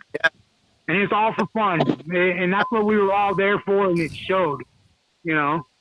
that is like every time I get to race these even not even the big I wouldn't even say big race. Every time I get to race, period, that's my favorite part, man. It's just being with guys that and gals that like to do the same thing I do and are just as passionate as I am. Um, and just it's just crazy, like you said, man.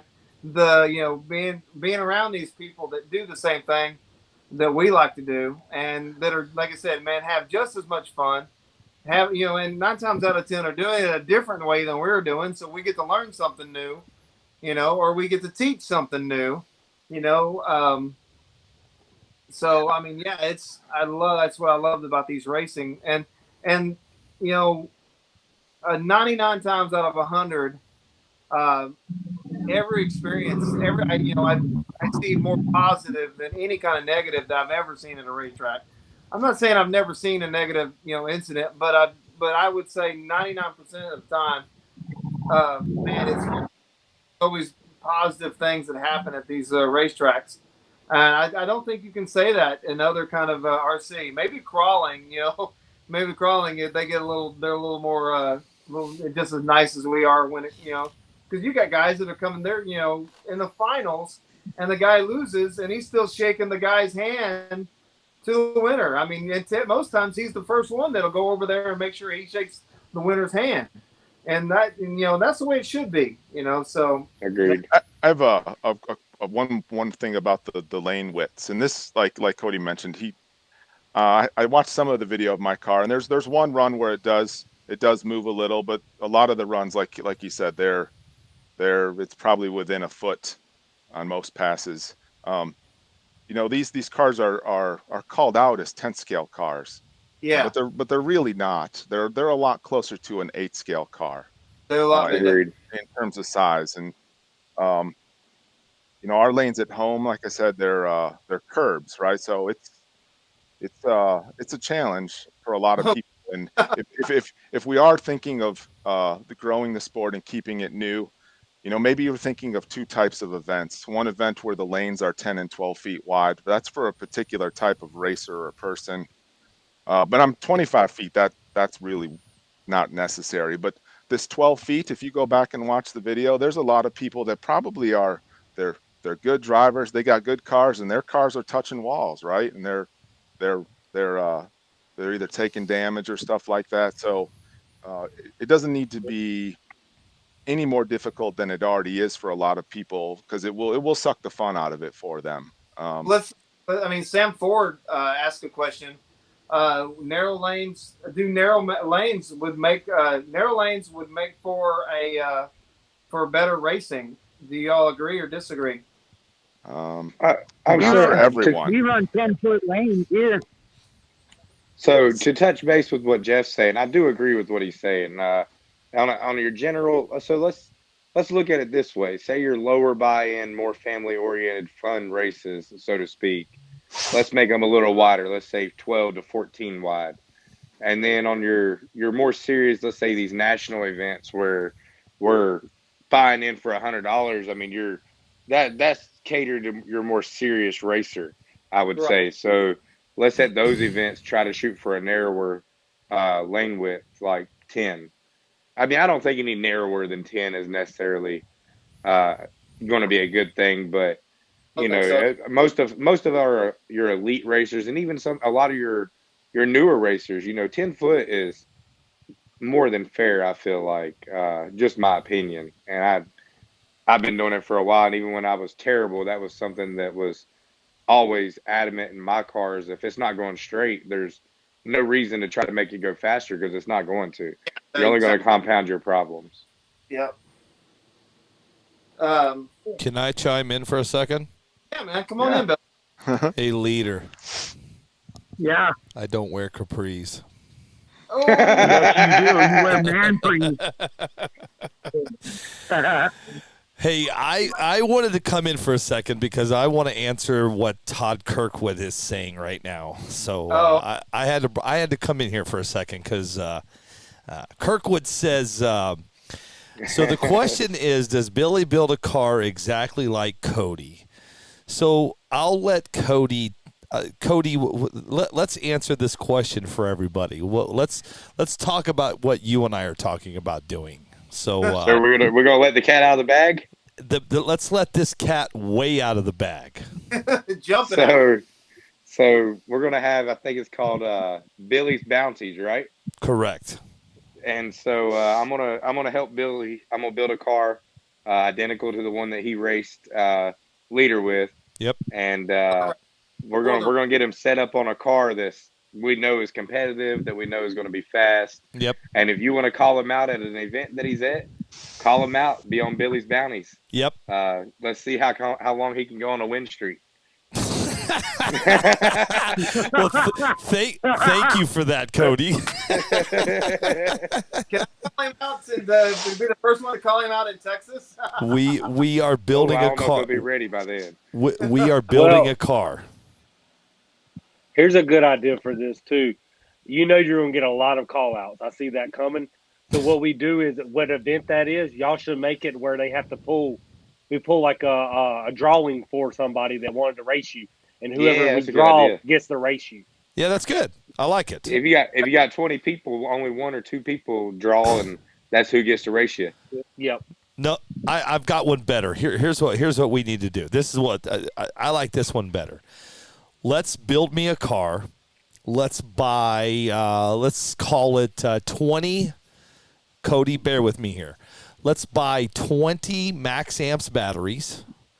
Let's buy so that way we can just keep running and running. But now that would be fun, right? So yeah. So we are building me a car. Cody's gonna build it, and yeah, this is gonna be fun. I had a lot of fun with Jacob Leader. Thanks for being a good sport, Jacob. I really appreciate you having some fun with me, man. And you're right, dude. I got to be honest with you guys. I was so excited, but when I saw that car hit that curb, man, I was like, oh boy. I just cost myself $4,000. but what the audience doesn't know though is not only did I crashed the car right into the curb, I also I have these lenses for my glasses. Yeah, my prescription, and both lenses fell out of my glasses and hit the ground. So it was a good time, man. It was this was one of the races, Jeff, that I flew out to Knoxville. I streamed it for everybody. I got to tell you, Jeff, hanging out with you guys and Foster and Keith West and Colin Branch. I mean, just everybody that was there. We had such a good time, and the vibes were awesome, man. And again, I had so much fun. And at the end of the day, here's the deal.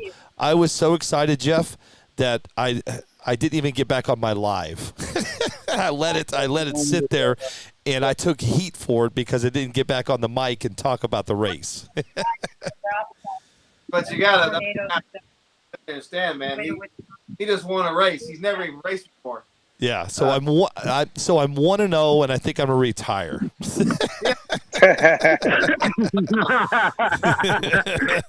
He's got the best record in NPRC right now. Best record. Anyway, I wanted to jump on really quick and just tell everybody, especially you, Jeff. Congratulations to you and everybody that was a part of it. Foster, I know you're listening, and Keith West is listening. I had such a good time, and hashtag LeaderFast is what I call him, and it was a good time, and I can't wait to see everybody. I know not you, most of you are not going to make the Texas race, but I can't wait to do it again and have fun with this. Well, hopefully all of us will make it. Jeff, are you making it to Topeka? I will not be in Topeka. Oh man, I hear that, but I definitely understand. My next races are. Go ahead. Sorry, my next races would be Toledo on the September 4th, and then Kentucky on October 2nd. Yeah. So you're not going to Wisconsin? No, it's too many days for me and the family and stuff like that. Gotcha. Yep. Well, if you would, man, mark January 28th and 29th on your calendar, and I did see that. I'm trying to. If my wife isn't watching this upstairs, I'm trying to figure out how to get that one pulled off. I got interests. I know a guy that can get you that list, man. We can make that happen. Hey, Jake, is Jacob still there? Yeah. Hey, I think you're coming to Florida, aren't you? We're gonna try. We go to Wisconsin. I'm actually driving in the car right now. We're heading to Wisconsin this weekend. Then we're going to Topeka. And we're gonna try Arizona as well. Oh yeah. So it's gonna be busy. I'm trying though, kid. Yeah, I know a bunch of guys from Colorado are going. I knew when I put this race on and put it in Florida, it was going to be a hard one for everybody to get to, and a lot of people are going to have to fly in. But I will say this, man, we're going to have great weather in January. All of you guys that are going to be snowed in, can come down. Let's see, make sure we killing it on the views today, and we got some good questions. So, Jeff, do you paint your own bodies? I do not. Here we go. a local guy named David Dunn who I've known for quite a while from on-road racing. He does it for me. I don't have time for that. I definitely don't have time to paint him like he does. Right. So yeah. How about you, Jacob? Do you paint your own bodies? No, I have Miller Time Design doing mine now. He's based out of here in Colorado. So Cody, do you paint your own bodies? Not anymore. So guys, So man, no, my dad usually does it, but I took it upon myself to do one, and I think it'll be the last one. Yeah, a really bad experience trying to paint his own body. I think he pretty well wasted a Trans Slam body. I think it's definitely going to be a test body. Well, it's at Papa Bear's workshop getting repaired as best as it can. I don't know what he's got in mind on how he's going to fix that, but he said he's got an idea. He's gonna have to aqua dip the whole outside for that thing. I think that's kind of the plan. Yeah, that thing had more runs than than I always say I can't say it on this. But just let's say that thing had had more curtains hanging on that thing than in any house that I ever known. It was just Kid's not giving it potential. It had character. It had character. I said it looked funky. Hey, it'll look good. Sub 2s at 70 miles an hour. Yeah, it doesn't matter. It'll be fine. I'll wreck it in like 2 weeks. So I'll have another body. I'm pretty hard on my bodies. We don't lift. Never. So again, man, Jeff, congratulations on that 13.5 and then backing it up with an outlaw win. And you took down some really big heavy hitters doing it too. I mean, you didn't have too many ducks out there that you were racing against. Man, so definitely congratulations. I know, like I said, I know a lot of guys that were there. A lot of fast guys were there. Two guys that are in this room right now. 3 guys. Jacob's still here, right? Yeah. 3 guys that are in the room right here that are no slouches. Man, can definitely hats off to you. Congratulations. I watched your Kentucky race, the video you sent me too, man. You definitely you definitely come out of the dark, man. No one, not many people knew you, but tell you what, I guarantee you, your phone's blowing off the hook now. And like I said, like I told Clay Keats after he won, Vegas, your RC life has just changed, whether you know it or not. You're going to have a lot of people message you, and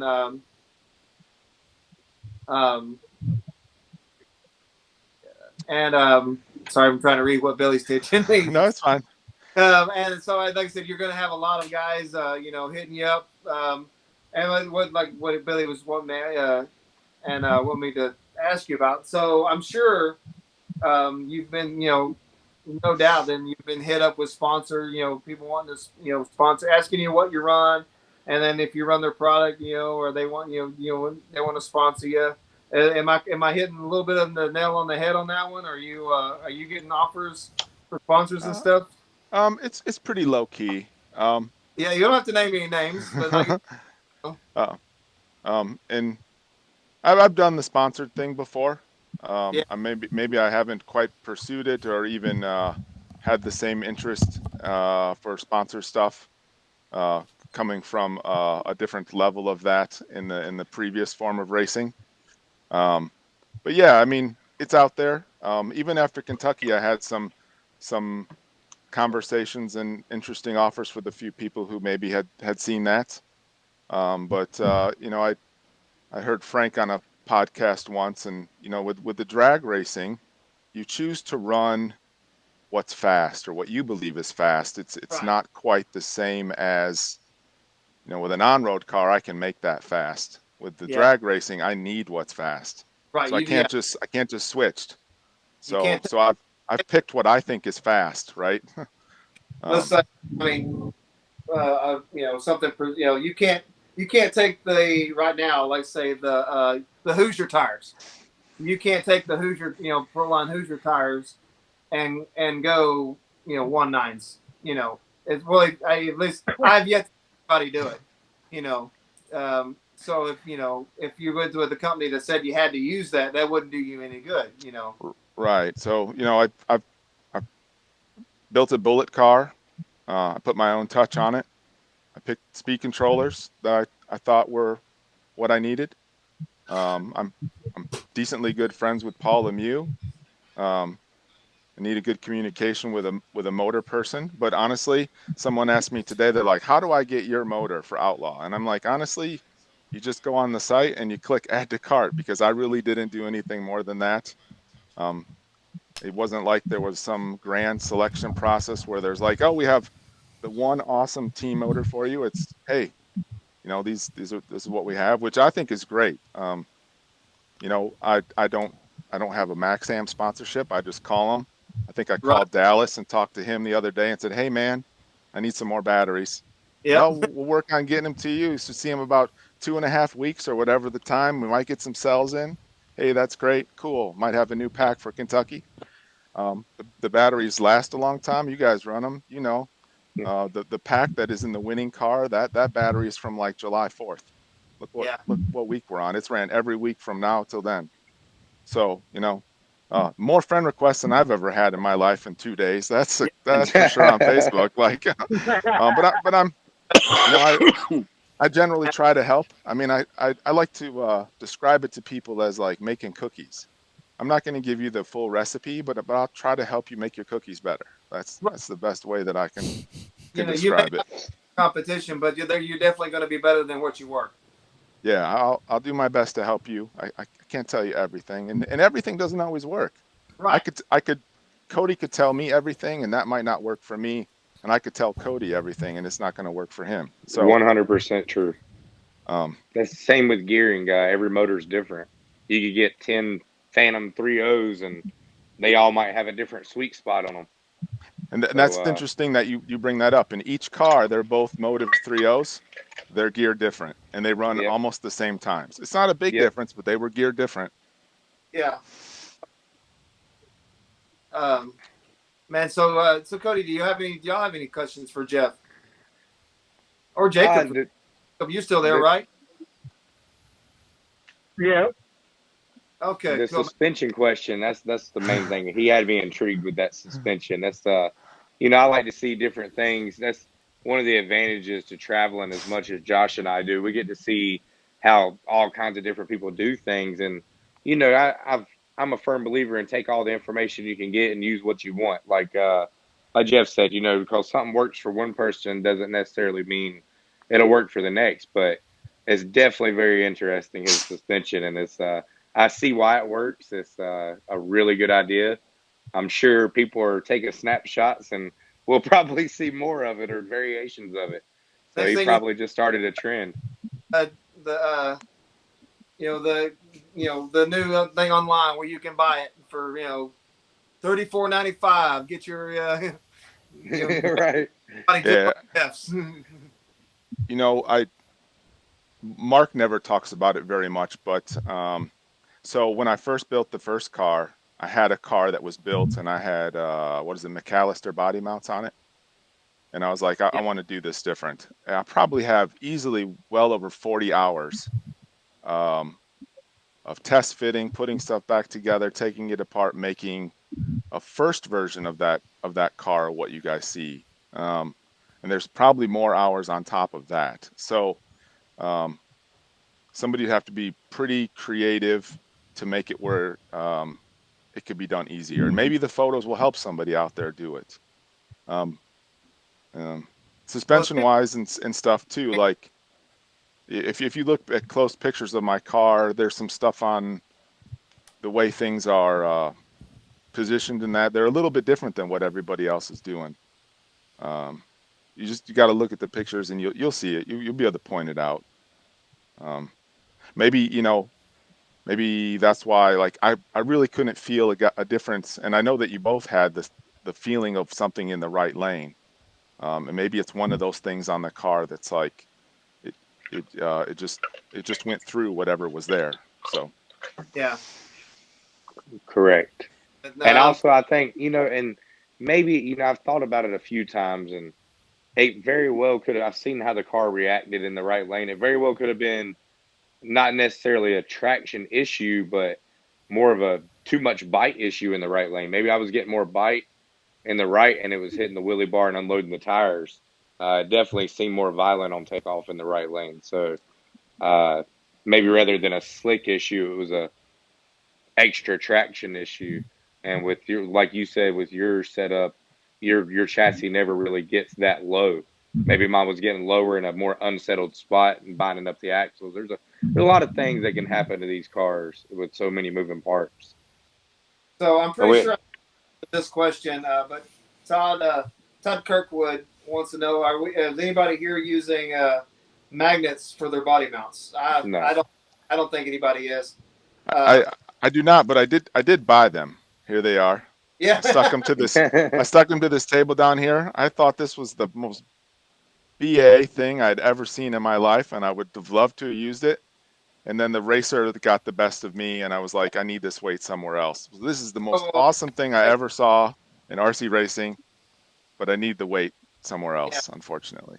So if everybody can see this yellow car back here, that was built by a guy, and we all know who he is. That's the Vega? That car has got magnets for hold downs. It's cool, but it puts the weight in the wrong spot. I think it's a lot of weight, and it's in the wrong spot. Makes it top heavy. Yeah, but for what that car is, it's just a show car, a play car.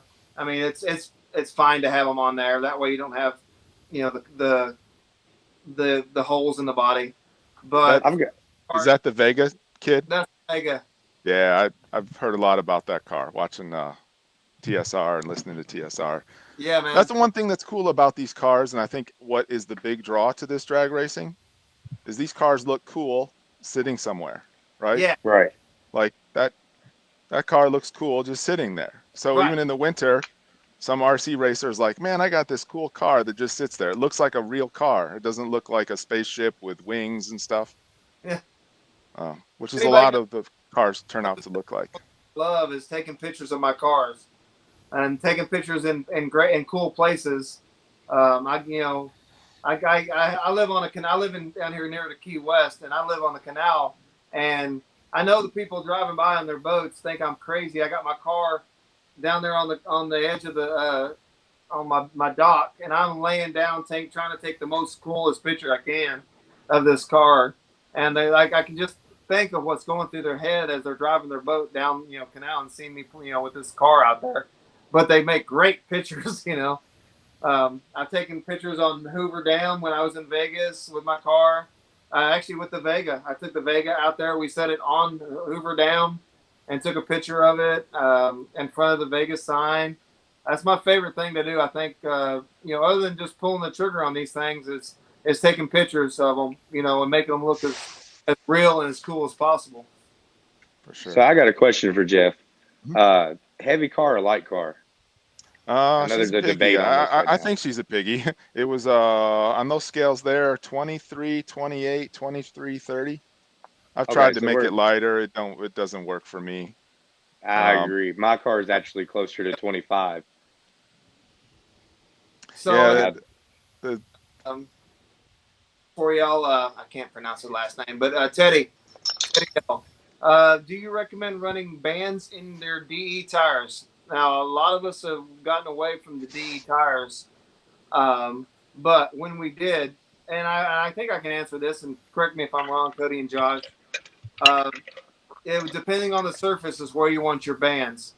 The harder, the slicker, like a concrete surface, you want the bands, but in a rough surface, you don't want the bands. Am I thinking right on that? Because that's you're spot on. Yeah, good hot bite bands will help. Low bite bands are going to hinder you and probably cost you a couple of tenths. Yeah. So, but most of us have gotten away now from DEs. My wife is going to run my small tire car, which has DEs on it. She's going to run that at the Queen of the Streets, just because I know that car is I can put a real consistent, easy to drive tune in it that will go fast for her.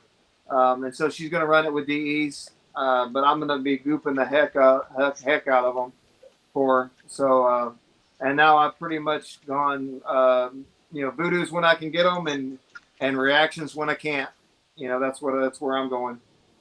If I can't find voodoos, I don't know how I'm gonna survive. it's like the best thing you can bolt on your car for the money.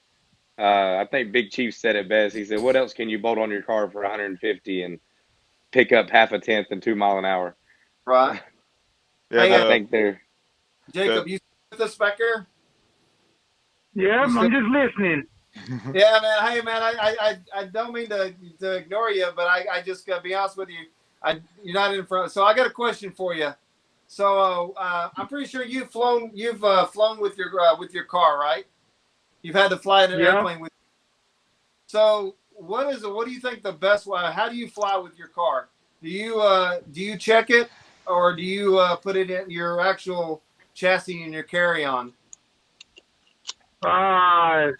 So this last time I put it in my Ojo bag and stacked bodies on top of it to fly it out, and like the wheelie bars and stuff were carried on.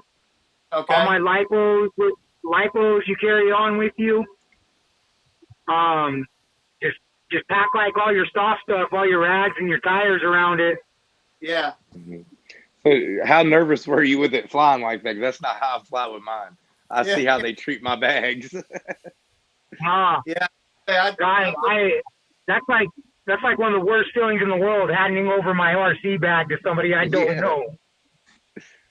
So, and just so you know, guys, Billy is coming. They're coming up with some travel bags.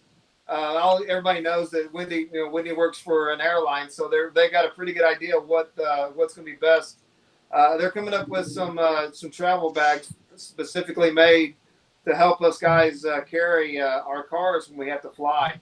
I mean, all through me, Josh, and Josh, Cody, and myself, we just got back from Arizona where we flew, and yeah, I take my wheels, the tires off the cars, and then stack my car in my carry-on. The body unfortunately has to go into a check bag because it's just too big.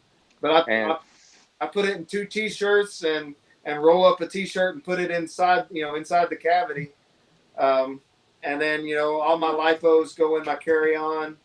And then since you can't carry your tools, all your tools have got to go in your check luggage.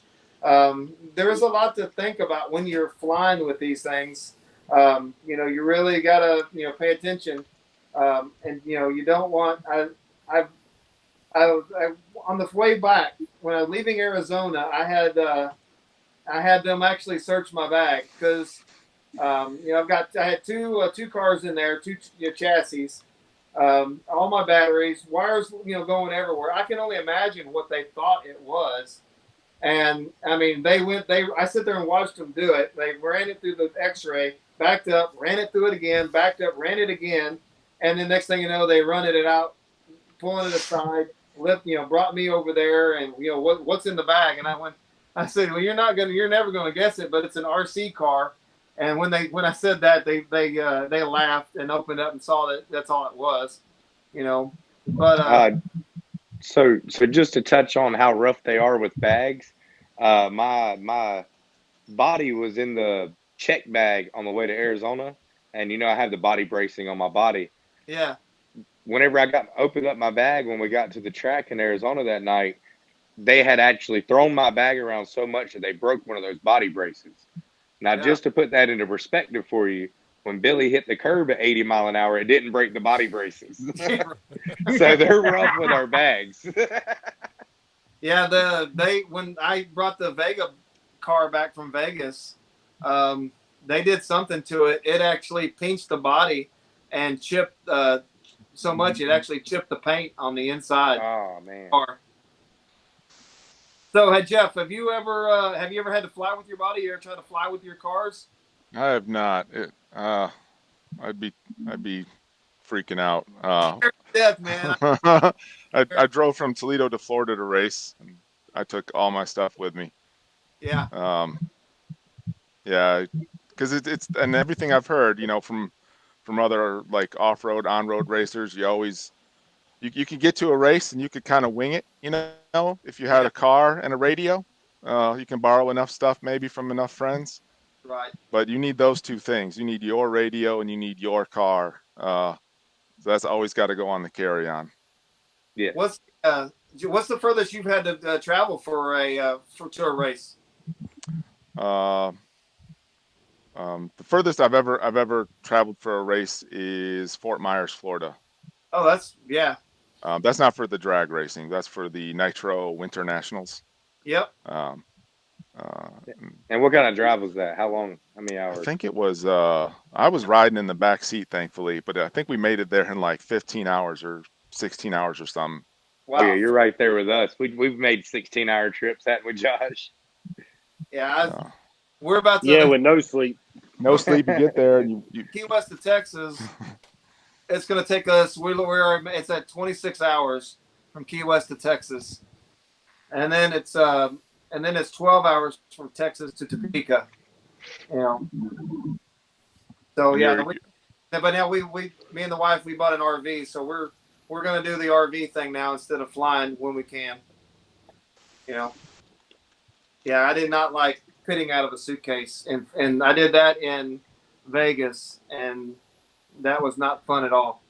You didn't have half the stuff, and everybody's thrashing on their stuff, and you hate to ask to borrow something, but so Arizona, when we did it in Arizona, it was a little more relaxed because it wasn't such high stakes as Vegas was.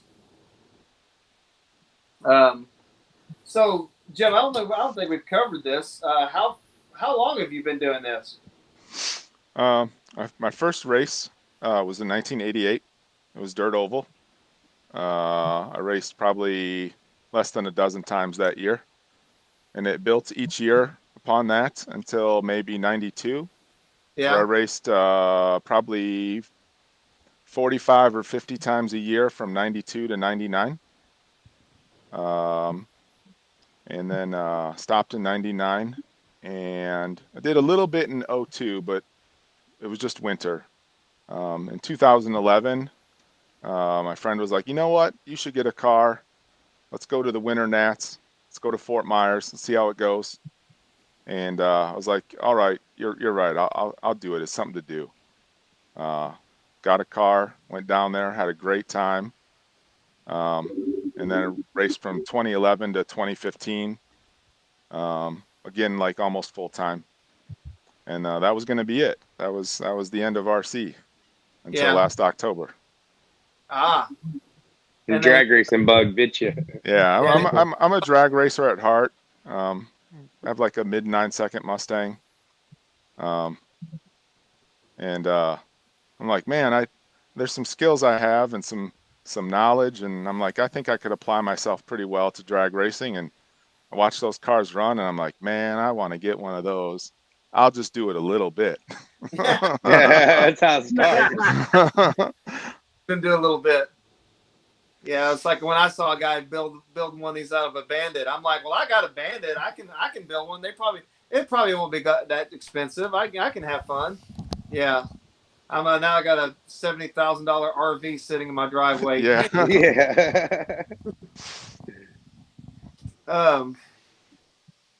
Josh, you got any questions for how you doing up there, man?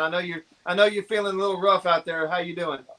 Yeah, to everybody listening, I'm sorry if I'm not as talkative as I normally am. Everybody knows I got a motor mouth, and I talk a lot of crap, but I'm just really not feeling the best. I was talking crap to Jeff in the staging lanes. But, he was real chatty, real nice guy to talk to. I mean, it was a good time. Yeah, me and him was talking about voodoos and his game plan on voodoos and what he liked and what I've been running. And I didn't answer that question a while back because my mic was off. But if everybody didn't hear me, I was running blues with reaction foams. That's not ideal. Matt don't recommend that. But when I first got my first set, that's all I had was reaction foams. So that's what I put in them, and I'm actually been running them same Voodoos 6 races now. Um, so they got some good wear on them, and they're just perfect for track. Every track I've been to, they've been perfect. But Go ahead. the one question I think I would have for Jeff, and when you get to a track that has a downward hill like that, and that's only my second track I've ever been to like that, is there anything you changed for that? Yeah, I don't have a lot of experience, not near as much as you guys. I've seen Toledo, Pontiac, Kentucky, Tennessee, and I was like, okay, well, it's got a little downward slope. I've seen big car tracks that have a little downward slope. Sometimes it makes them a little faster, but sometimes it's not as much as people think.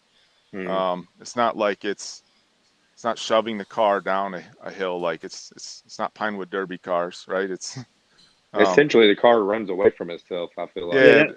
That's The what I felt braking like. thing would have been the biggest concern, like, right? Because my car has a long brake. I was like, uh-oh, it's going to disappear. And it did. I was like, I hope it doesn't make it to the pond. It did bump the cone down there the one time. But I didn't really, wasn't too concerned about making any changes as far as the race area, the racing line. That didn't bother me. And I know that it's the same for everyone. The track isn't wide enough that it makes a difference. The grade is the same for Cody and you as it is for me and the next guy. Absolutely. Hey, I'm going to answer a question online. Hey, Chris, stay with us. We're going to make a video and try to help every you guys out that just ordered new chargers. We're going to try to make a video for that. I mean, if we were to answer that, it would take forever. Jacob, you have a question if you're still with us. Would like to get how did your family enjoy the racing? I know they pretty much. You can ask them. They're sitting here in the car with me. Here's my wife. What's your name? What's your name? Samantha. Samantha. Samantha. So I know my wife when I'm at the races. That's why we have an RV now because she gets bored and she likes the AC now. So what do you do? What do you have a specific role that you do while Jacob is racing? Do you film or do you play TikTok on your phone? What is your role at these races?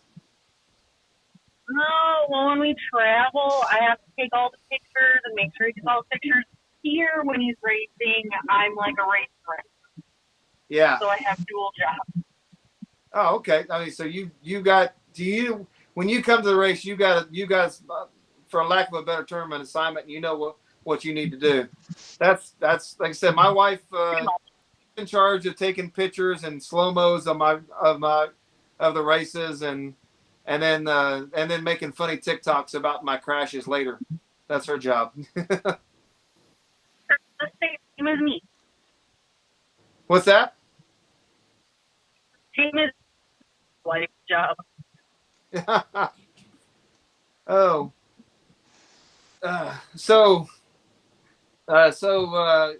Jeff, are you married? Married, kids, anything? Yeah, I'm married. I have 2 kids. I have a daughter that will be 8 soon, and then a son that will be 6 soon. Congratulations. Yeah. Did they come to the races with you? They do not. I do not do well managing that at the same time. Yeah. I would love to, and I've tried to think about how to integrate getting like my daughter out there with like a something the equivalent of like a DR10 or 13.5 car, but I have focus issues with that. As helpful and as chatty as I might be with people, there's moments where like someone cannot come up and talk to me and I won't hear them. Yeah. I don't know if You you get in guys that go zone. through that. Yeah. So I don't want to put her through like I can't hear her. So even at a club race, it's hard for me to turn it down. So Right. it will come. It's there. But yeah.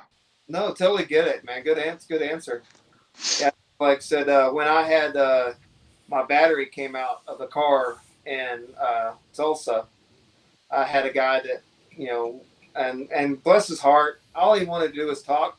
But at that particular moment, man, I was madder than I've been in probably 20 years of my life. The last 20 years of my life, and I knew, and he just wanted, and I just said I with as much as calmness as I could, I just asked him, could you please step away from me right now? I'm mad, and I don't want to make you. I don't want to be upset with you.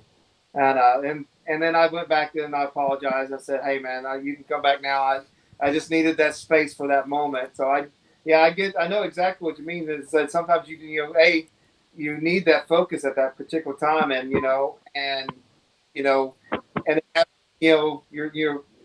your kid running around, and then you're looking at them going, oh, hey, you shouldn't be, get over here. You don't be doing that,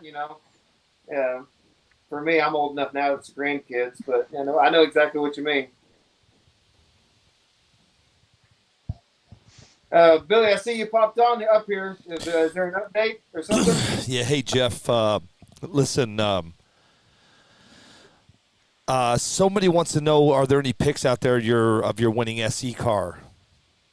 Yes, there is in the Bullet Experience group on Facebook. It should be near the top. It's had a lot of comments. I don't know if you can share that to the screen. Yeah, give me 1 second. I sure can, I think. And I don't know if Cody or Josh has got a chance to see it while we were all talking. Yeah, hang on. But you know what? Give me a second. I can do that. Hang on. I can. Yeah, I've already looked it over pretty good.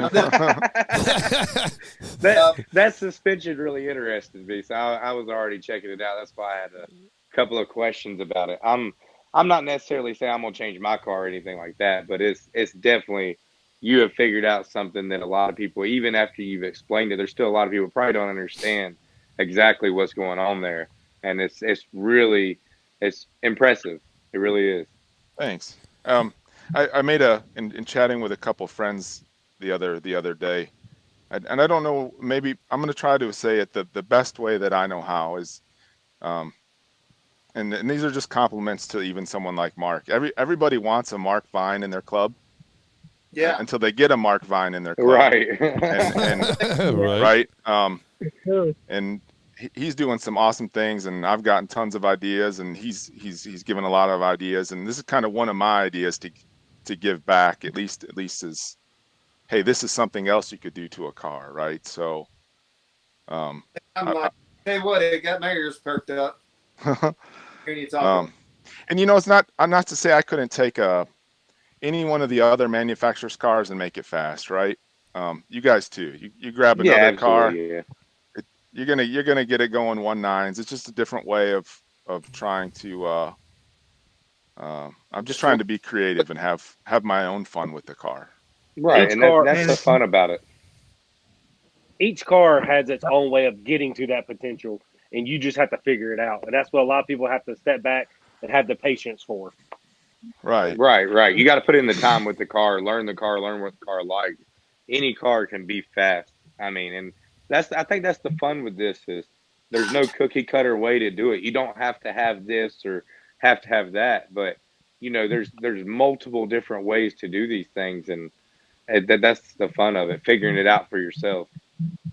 Oh, for sure. It's one of the things that attracted me to the drag racing is, hey, there's some, right now at least, there's some leeway for some creativity, and I was too young to be in to have that creativity with the on-road cars and the off-road cars.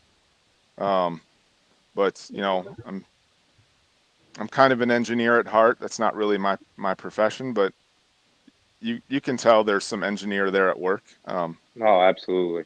There's your car right there, Jeff. Yeah. Man. At that. I got my readers on. Get your readers on, kid.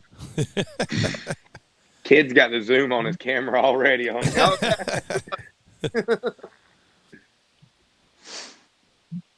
Man, because I love reinventing the wheel, man. I love guys that do that. I mean, and I mean, just I love the idea of just the idea of that, and not just going what the next guy did. I'm going to try my way. May work, it may not, but tell you what, it's going to be my way. Yeah. I totally dig that, man. I mean, and you did it, and by God, it worked. I mean, definitely. Do you have the same kind of setup on your 13.5 car?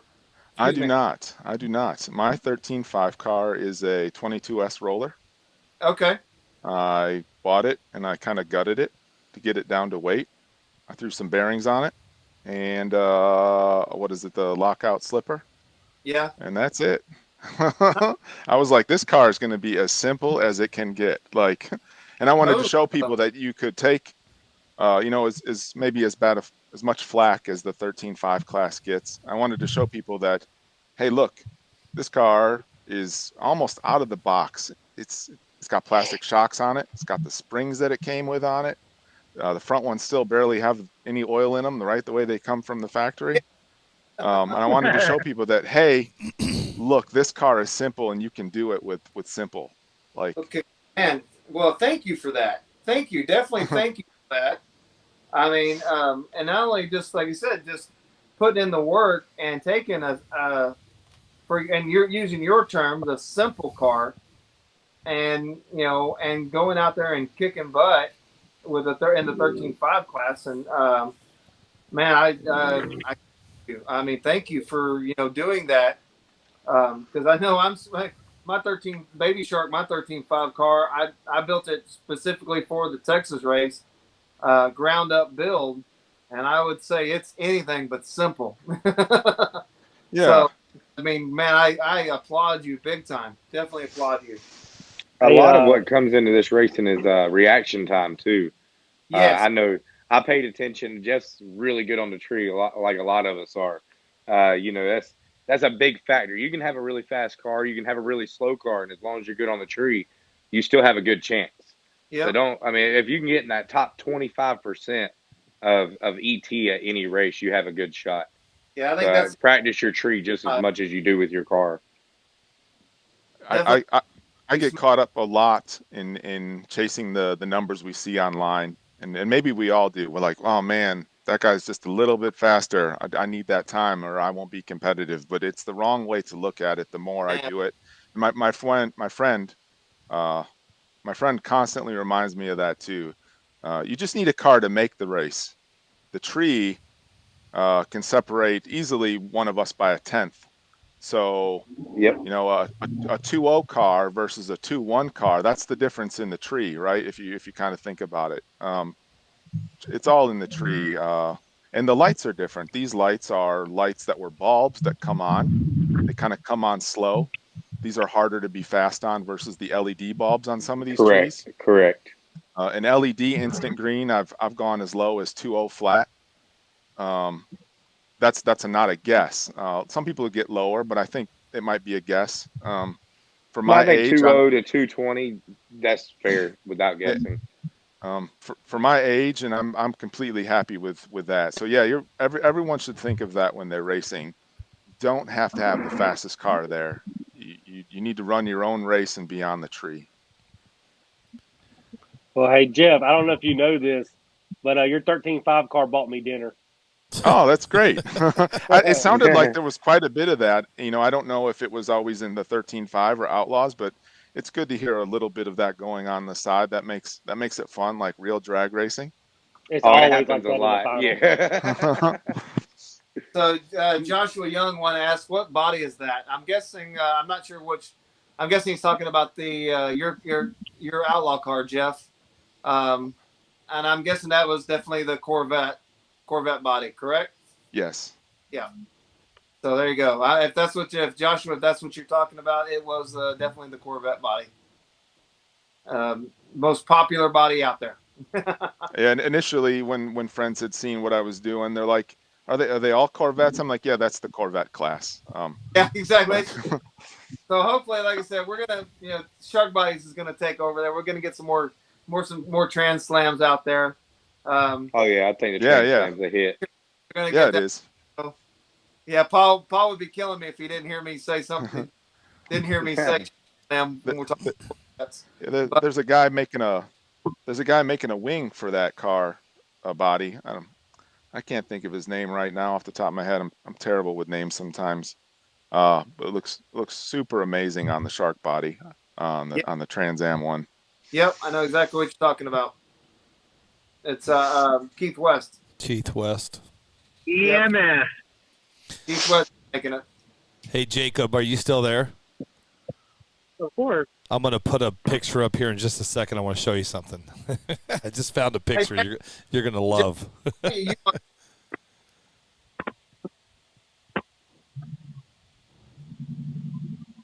Hey, Jacob, where are you driving to? Wisconsin. Right now? Yeah. What the hell's You wrong going with up early, huh? He's They gonna gonna let go- you test? you? Didn't you just land at home from Knoxville? You're damn right.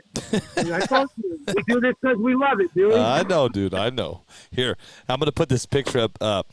Jeff, you'll like this. I don't think anybody has seen this picture. So here, I'm gonna pop this up here.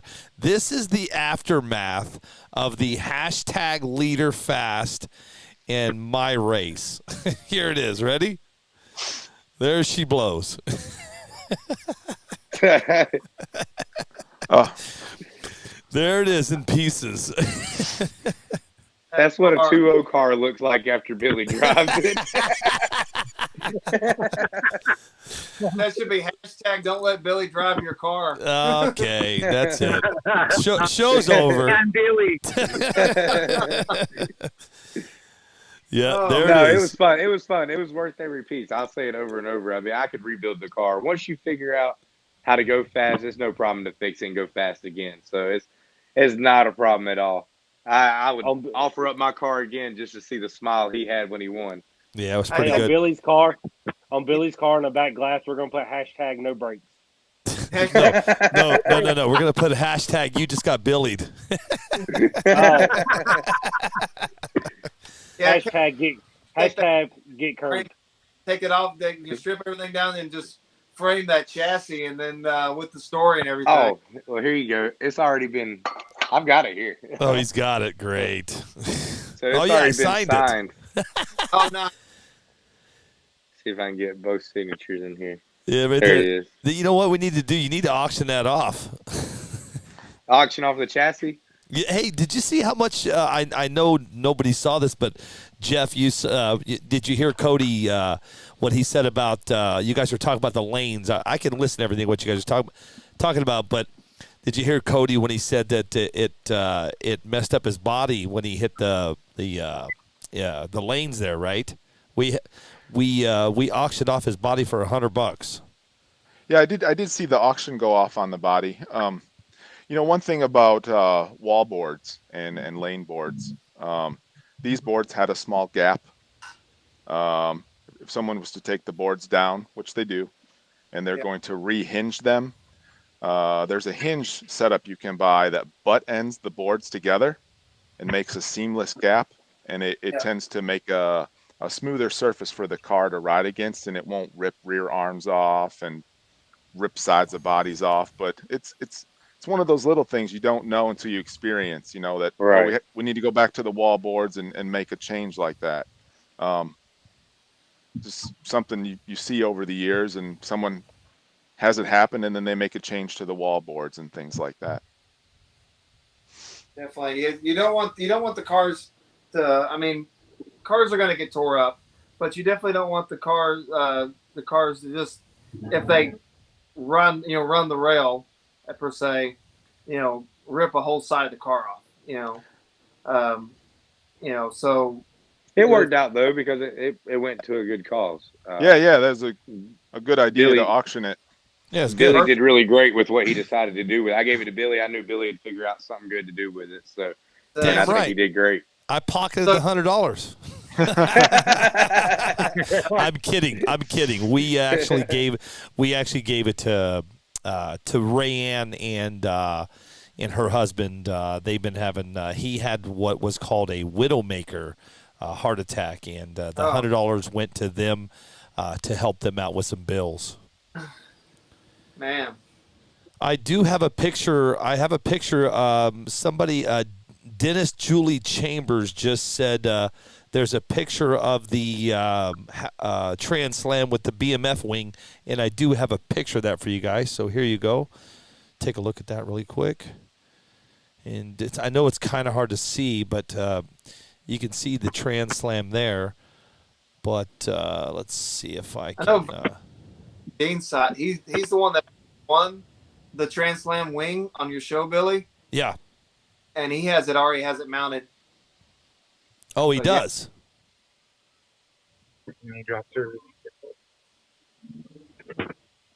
He already has it mounted on his. Yeah. What's his? Paul right now is working on new wings for the Trans Slam. They were the ones that went for the car were a little bit of a rush, and so now he's going back and redesigning them and trying to make them a little more. They perform fine, but he's trying to make them look a little more, a little more scale, I guess, for lack of a better term. And Josh and I are using the aggressive wing off of the wider bodies and just narrowing them up. Yeah, I like that wing design a lot. How it lays down whenever you're going down the track. So that's something I carried over from my Cadillac. Yeah, I never pinned the actual wing to my side plates. No, let it lay down. Yeah. Hey, Jeff, I have a question over here from YouTube. What are your thoughts of the vertical mounted front shocks? Vertical mounted front shocks. I guess I'd have to see what they're talking about. I know that on my car, and the way that Mark has made the front end, the front shocks I have them laid down almost all the way. So you have to set them up quite a bit different. And I'll give out a secret. For that track in Tennessee, I laid my rear shocks down.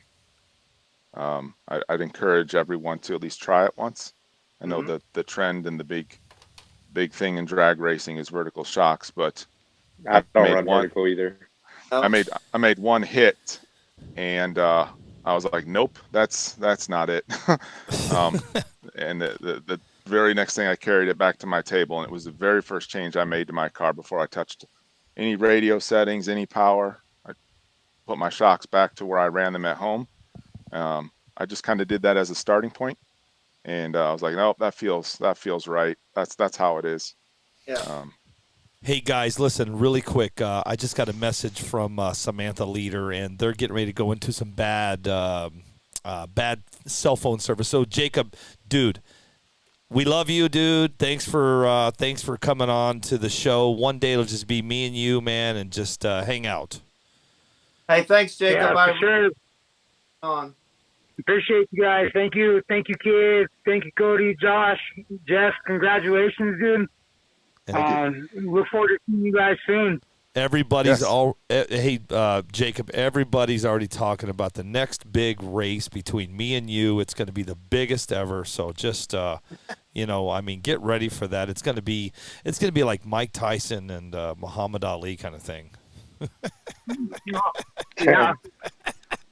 I say Muhammad Ali because he's old.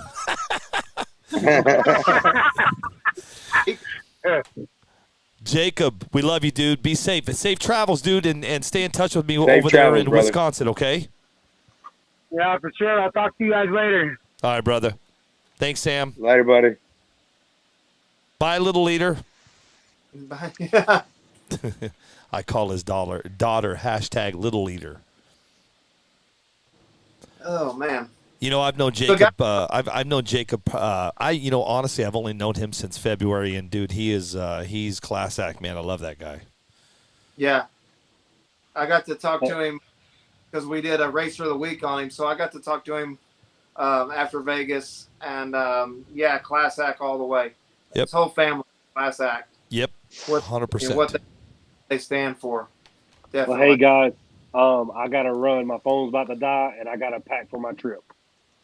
Where are you off to? I'm heading to Maryland near DC. Oh, nice. Well, hey, dude, be safe and get better and all that good stuff. Oh, yeah, being under the weather don't slow me up from work, that's for sure. You sound like me, dude. Be safe, dude. Thank you, man. I'll see Later, you guys. Josh. I hope everybody enjoyed the show. See y'all later. See you, man. See you, Josh. Later, Josh. See you, man. Jeff, I got to tell you, man, I really appreciate it. It was short notice for you to come hang with us today, man. But a lot of people are saying thank you and being that guy today, man. It's cool, man, that you came on and hung with us for a little while. Yeah, man, it means a lot to me that you took time out of your schedule, and I know it's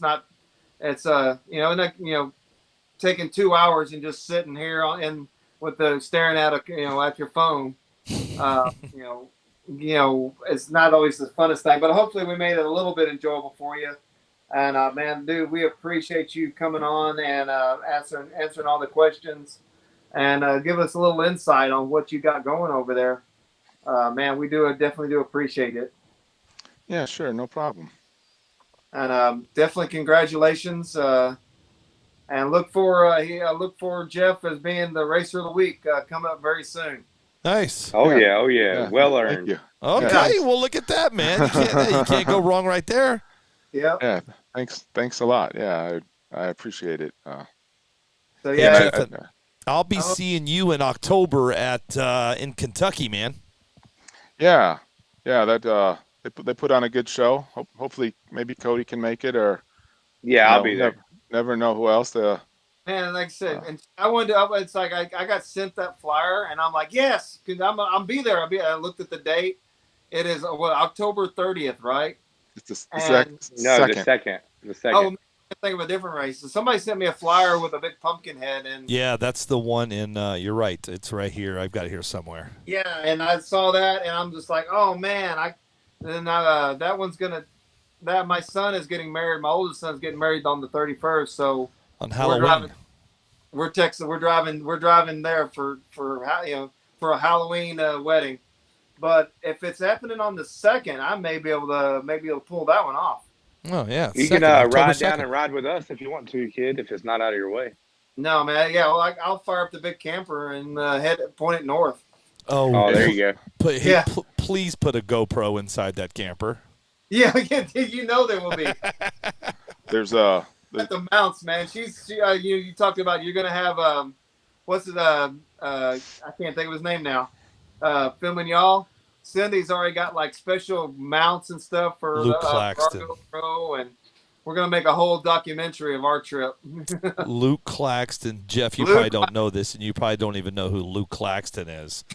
But I have invited Luke Claxton to get in the truck with me and drive from Arizona to Texas, then from Texas to Topeka, then and then he flies home to film the whole thing. So we're going to do 1320 video. It's going to be 855 video unplugged. Billy, after riding with you for 3 or 4 days in Arizona, you could not pay me enough to ride with you. No, you could not pay me enough. Oh my God! Like I said, I thought I drove bad as a teenager. I guarantee you, I didn't drive half as fast and half as crazy as Billy does. Good times. Yeah, man. we have one other race in the area. So what is it? Wisconsin is this weekend coming up? Yes, this weekend. Yeah. And then next weekend is Toledo, the 419, their fall classic. There's a banner flyer going around with that. I think they sent that to me, Jeff, because I'm Yeah. so tomorrow. So what I do, Jeff, is on Wednesdays is I do what's called What's Up Wednesday, and what I do is I promote all the races across the country, and I have probably eight banners that guys have sent me that they want me to announce the races and promote them, and that's what I do tomorrow night. And there's if some of you ever caught it, there was a limited edition Big Chief flyer that was up for about 5 minutes. Oh, really? Yeah, it's nothing to do with him. It just was something that got made. He seemed okay with it. I did ask him, but yeah, it's a limited edition. A couple people have screenshots of it, but 419's having a fall classic race. And then somebody did something, and he pulled it down and changed it. Yeah, we changed it. I made it. It was me. Oh, okay. I was more just trying to stir the pot than cause anything else. Just because what stirs the pot more than the guy that kind of started it? That's the way that I look at it. Amen, man. He is responsible. He is the guy Yeah. for this class, I think. So Yeah. yeah, I was trying to do it more of a paying homage to him versus a disrespectful thing. Not, but yeah. So our fall classic race, and then I don't know of anything between the September 4th and October 2nd. If you guys do, I'm sure there's some racing somewhere. Yeah, you've got Topeka. Yep. We got Texas first, and then You Topeka. got Texas, Topeka, and then that's it. And then, hey, Jeff, but before you do go, Jeff, there's a guy that asked a question. His name's Todd Kirkwood. He says, does Jeff recommend a wing for the iRock Z28? Well, for 13.5, I run the wing that comes with the body that Proline provides. So for 13.5, yes. I have seen that, you guys know Tyler Miller? Yeah, of course. Pretty cool dude, Tyler Miller. Me and Yeah. Tyler's He's from been Arizona. yes, he is. He has been a small part in some help to me in the beginning and even now. And I got one thing that I should let you guys in on and how I was able to maybe get decently quick fast. But so yeah, Tyler Miller, he runs iRock and he runs a wing on that car in Outlaw, and I'm always impressed by him and that setup. But so one thing that I did getting away from the wing thing is not any single person in the drag racing is going to give you all the info you need, and by rights, no one should. But you can get a tiny bit of info from a lot of people, and if you're getting it from the right people and you have a ability to kind of sort through some of that info, that's how I was able to catch up. Because starting from scratch, it's quite a bit of distance to cover between then and now. So little tips from Tyler, little tips you read online, watching Cody's car, just little tips everywhere. Put it all together, and that's past RC experience. That's how I was able to get to where I'm at right now in terms of speed. So, but yeah, and I'm sure tons and tons of testing. Testing is where it happens. A younger me would have tested a lot more. I test as much as I can. And maybe my testing is more methodical than most from past experience. So every test pass counts quite a bit. Right. And that's key, making what you're doing count. And those can't stress enough when people talk about single changes, especially with whatever level of experience you have. Single changes are key because you could make two changes and not know what you did to the car. So, right. Yeah, 100%. Yep.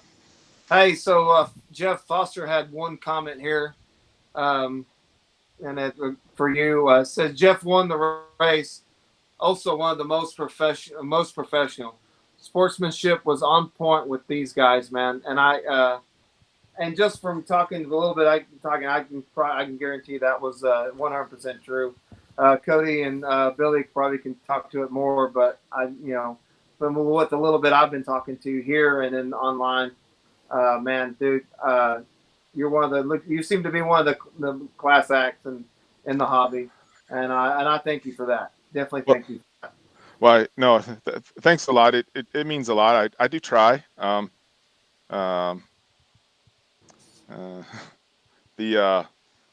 I can be a little brash at home with my local friends and guys and razz a little, right? But there's a time and a place to be that way. And then I've represented companies and stuff before for RC racing. I'm not perfect, but I try to put on, what's appropriate and proper and really, help people because it's not easy. Like some people make it look easy and it's not. It's a difficult sport. And it is a sport. So, yeah, I thank you a lot though, Foster and you guys. And I see Cody's doing the right thing. I see him, he's helping people and he's got the right thing going on Facebook. So yeah, he lets you borrow his car and everything. Right. Don't know. I appreciate that, Jeff. I do. Yeah. Well, listen, Jeff, man, it's been fun. I appreciate any closing thoughts, anything that you would like to say, anything? No, I don't have too much. We've had you on for 2 hours and 45 minutes, Yeah. man. I appreciate this. Yeah. Thanks Like, for I all know- you guys getting I know this it- going so that I could find it and have something to do. Yeah, of course. You guys had much bigger head start than me. Yeah, it's a cool hobby. I like this drag racing thing.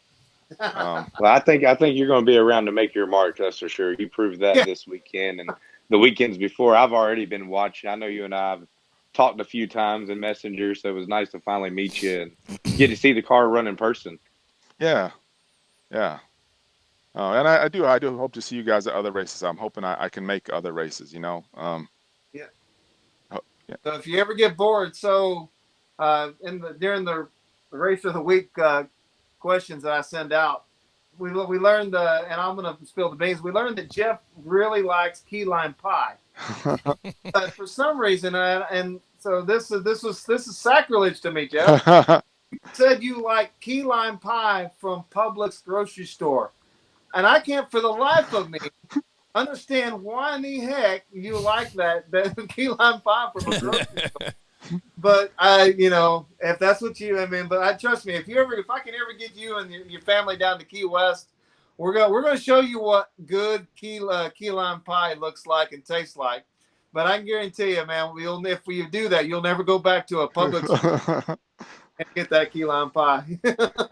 Yeah, sure. Dude, hey, again, I appreciate you spending your time with us tonight. For everybody that we had on here, I hope everybody got a little bit of insight of who you are and your character. We definitely know you're fast, and again, I thank you wholeheartedly for and congratulations. That was no small feat doing 13.5 and Outlaw back to back with a big field in both of them. I mean, almost 50 in one and almost 100 in the other.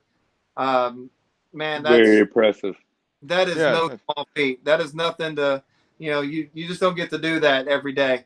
And definitely congratulations. That is one for the books, man. Definitely, round of applause. Oh, it's thanks a lot. It means a lot to me from you guys and then anybody else that was there, fist bumps, and anybody that's online that's added me as friends and said thanks, or anybody in the chat. I appreciate it, really, I do. I'll let you guys go. You guys have a good night. I'll see you around on Facebook and Messenger. If you have questions or whatever, feel free. I'll try my best to answer if I can. Even if I give you an answer, it may not work. It doesn't always work, right? But it's something to try, and sometimes that's what you have to do is try things. So yeah, always Absolutely. try new things at the test track, never at the racetrack. Hey, excuse me, Jeff. What is? Somebody just mentioned something. The weekend before you won 3 classes. Oh yeah, at the local club race. So with the local group, we have Outlaw, we have 13.5, and they like to run a fun class called 10.5. 10.5 is basically an Outlaw car with a 10.5 motor. Really? Kind of got one of the more leaders of the club was like, yeah, we can run a 13.5 car in a 10.5 class. It's a 13.5 car, right? It's got less motor. It doesn't have a wheelie bar. Give it a shot. He signed up. He's actually the guy that got me into this. His name's Aaron Mernon. You guys might see him around on Facebook. So we went at it, and I ran all 3 classes, which was quite hectic. 2 classes with the 13.5 car, and the Outlaw car, and I was able to sweep that evening and take all 3 classes. I won't make a habit of that, but it was fun. It was something to do. To say I did it. Hey, well, one quick question. Now I know you're ready to get out of here, but you got me a little intrigued on this 10.5 class. Is it 10.5 with turbo and boost or blink? It is 10.5 with turbo and boost. Okay. All right. Now, like I said, that was the only question I had, man. I didn't swap. Yeah, I didn't swap that car around. I just ran it straight, pull it off 13.5, go through the what needs to be done with the car, put it down, and run it in 10.5. Oh, nice. Cool. It's good practice for the Tennessee race. Is it a wheelie bar class or? The 10.5 class is a wheelie bar class. Yes. Okay. I'm intrigued, man. That sounds fun. Yeah. And dude, I know you're ready to get out of here. I thank you so much for again being on the show and sharing your knowledge. You're a class act, man. I can't wait to meet you in person. Oh, sure. Well, maybe we'll either. I don't know about October if you can make it, or I'll try my best to see about that Florida. That looks fun. And then if not, there's a whole nother season starting next April. If you make it to Florida, I will guarantee you there'll be key lime pie waiting for you. All right, man. I appreciate it. I'll let you get out of here. Thank you, sir. Sure. Thanks, Jeff. Yep, Appreciate no problem. it, I'll talk to you guys later, and thanks a lot, everyone. Goodbye. Oh, good. There you go. Wow, Cody. What? That was a pretty good, man. Talking to the winner, he swept, the whole weekend, 13.5, and with two complete different setup. Well, one that one car, his outlaw car, special built and gangster ready to go, and then the with a totally different approach with his 13.5 car, is when he went keeping it simple. I mean, totally different, two different approaches, and they both worked out for him. That's amazing. Pretty cool, huh? Oh yeah, I mean, I know the dedication it takes to get to be able to do that with two different classes. I used to run bracket a lot, and I've been privileged to win bracket and outlaw in the same day, and it's no easy task. And I mean, it's another thing too is people don't think about this, but you win that first class, well, then it's already in the back of your mind, like, oh man, how cool would it be to win both? Right. So then you put that extra pressure on yourself. So it makes it that much more impressive that he was able to keep his cool and win both classes. I mean, and he was very humble about doing it. And like I said, I've talked to Jeff before that race, and I've already been watching. He's very, very good at what he does, and he's going to be one of the top names moving forward. I can already see that. Yeah. Hey, well, before I forget about it, I do want to thank everybody that's been hanging with us, and hopefully this show was better than the last show. Without y'all, it don't happen. So we appreciate it. Like I said, man, yeah, we appreciate everybody hanging with us. We're working on the quality of the show every week. You see now, I can actually read all the comments. This week, we bought some new things.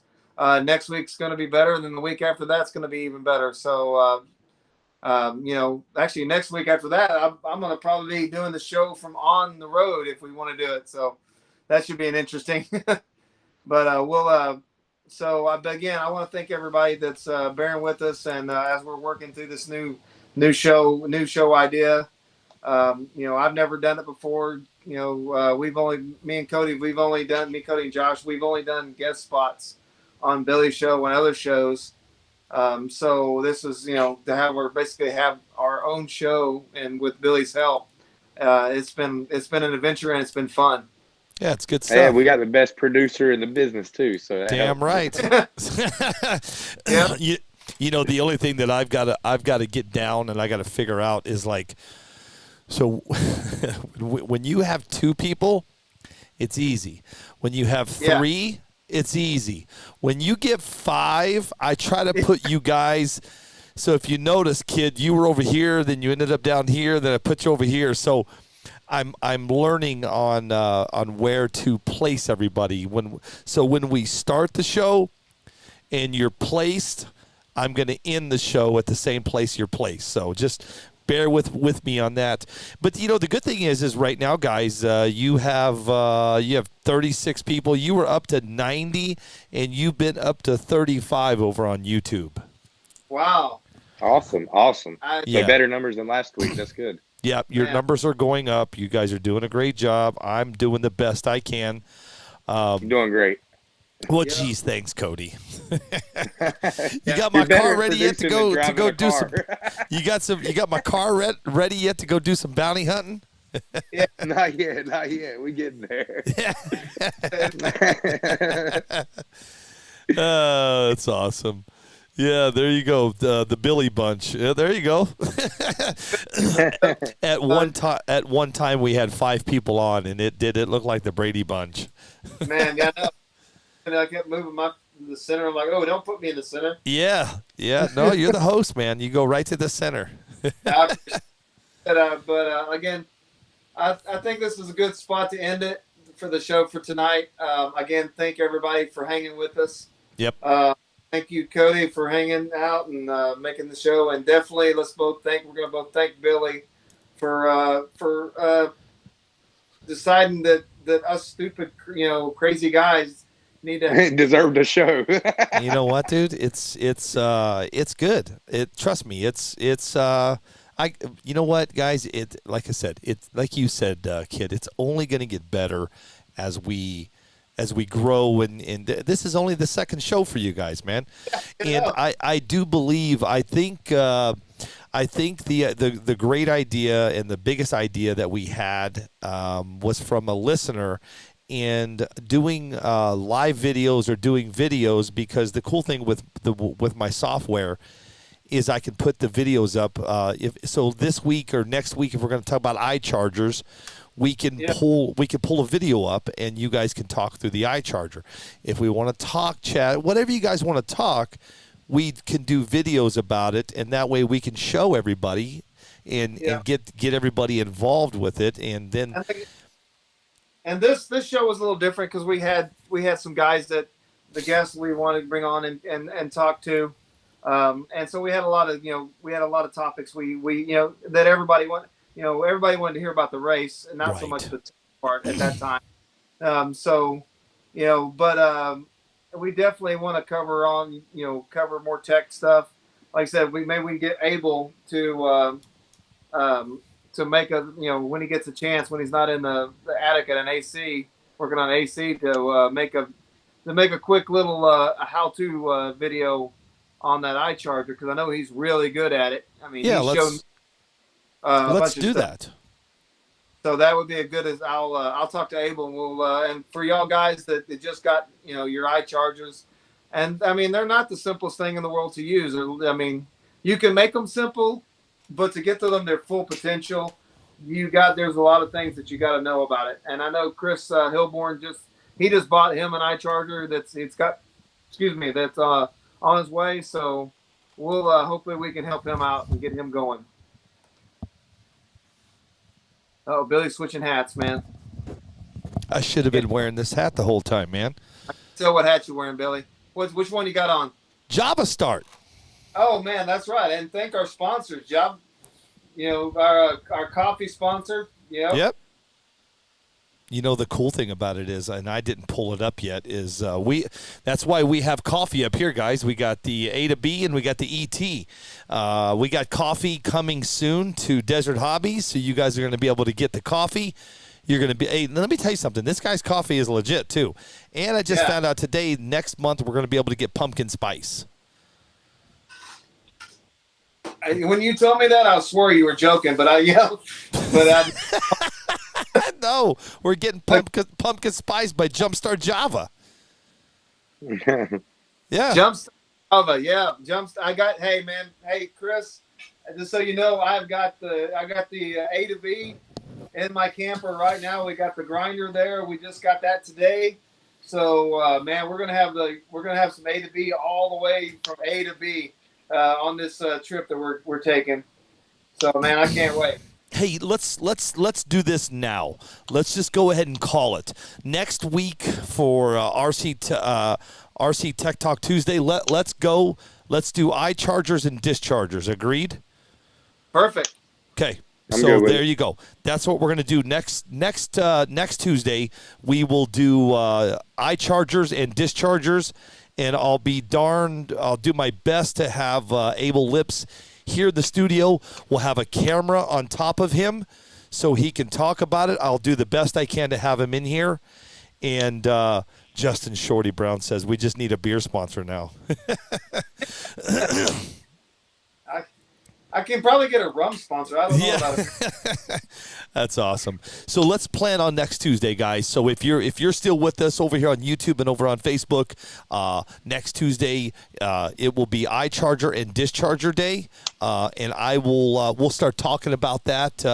I'll start putting up the notes and putting up the different things throughout the week and next week to get everybody up on the same page. And that way, if you guys do have iChargers and Dischargers and you don't know everything about them, get them ready for next Tuesday. I'll make sure the guys have them here. I have them next door, so we can talk about them, Cody, and we can show people the ins and outs on them. Sounds good. Yeah, man. Sounds like a good topic for next week. Like I said, and if when I see anybody in Texas, man, if they want to try that A to B, stop by my RV, and we'll brew you up a cup and let you try it. I mean, It's good stuff. Good stuff. It really is good coffee, man. I got to tell you, man, Jumpstart Java. Hey, you know what? Here, let me do this while you guys are still. Check this out. This is coming hopefully next week. Kid, let me show everybody what we have coming next week. And this is this is the real deal. The real deal next week. You guys will be able to buy them through us, and let's show it off. There it is. There's the new RC Tech Talk coffee cup. Yeah, man. Coming. That's super cool. Hey, Yes, and check this out. All the coffee that we have, the A to B, is exclusive only through Desert Hobbies and Live from 855. My mom is going to probably buy a ton of those. Of the coffee cups? Yeah, check out the coffee cups, guys. There they are. These will be up for sale here in the next coming week or so. But there it is. There's the new RC Tech Talk coffee cup. Man, that's awesome. I love the old the diner style, the coffee cups. But when you go to the old school diners, they had the short white coffee cup. Nothing's better than drinking coffee out of one of those coffee mugs like that, man. That's the way to go. Right. Especially when you can have one with Kid Sims and Bisquick and all these awesome names on it. Yeah. Yeah, man. I told my wife, I said, man, just I know I'm going to get a whole big head about this thing, but holy cow, I'm on the freaking coffee mug. Look at this. Over on YouTube, Bob's RC says that's a very nice coffee cup. Well, Mr. Bob RC, they will be up for sale starting next week. And the cool thing about it is, if you're watching, not only are you going to be able to get coffee cups, you're going to be able to get A to B coffee. Starting, I maybe next week. I'm working on the logo. The logo's done. I would show you guys the logo, but it's not. I don't want to show it just yet. It's not ready. Hey, hey, listen. And speaking of logos and all that stuff, we've got to do a huge shout out, man, to our boy that's helping us out with this, man. He is just, and I told him, be prepared because it's coming. You know who I'm talking about. Yep. I think we personally, just the five of us have filled him up with work. Yeah, I know I have. But man, he knocked it out of the park. Everything that he's done for us and done for everything we've seen, he's knocked it out of the park. I'll let you give his name out, Billy. Yep. Man. Yeah, Jerry Roberts. If you guys are looking for any type of banner or anything for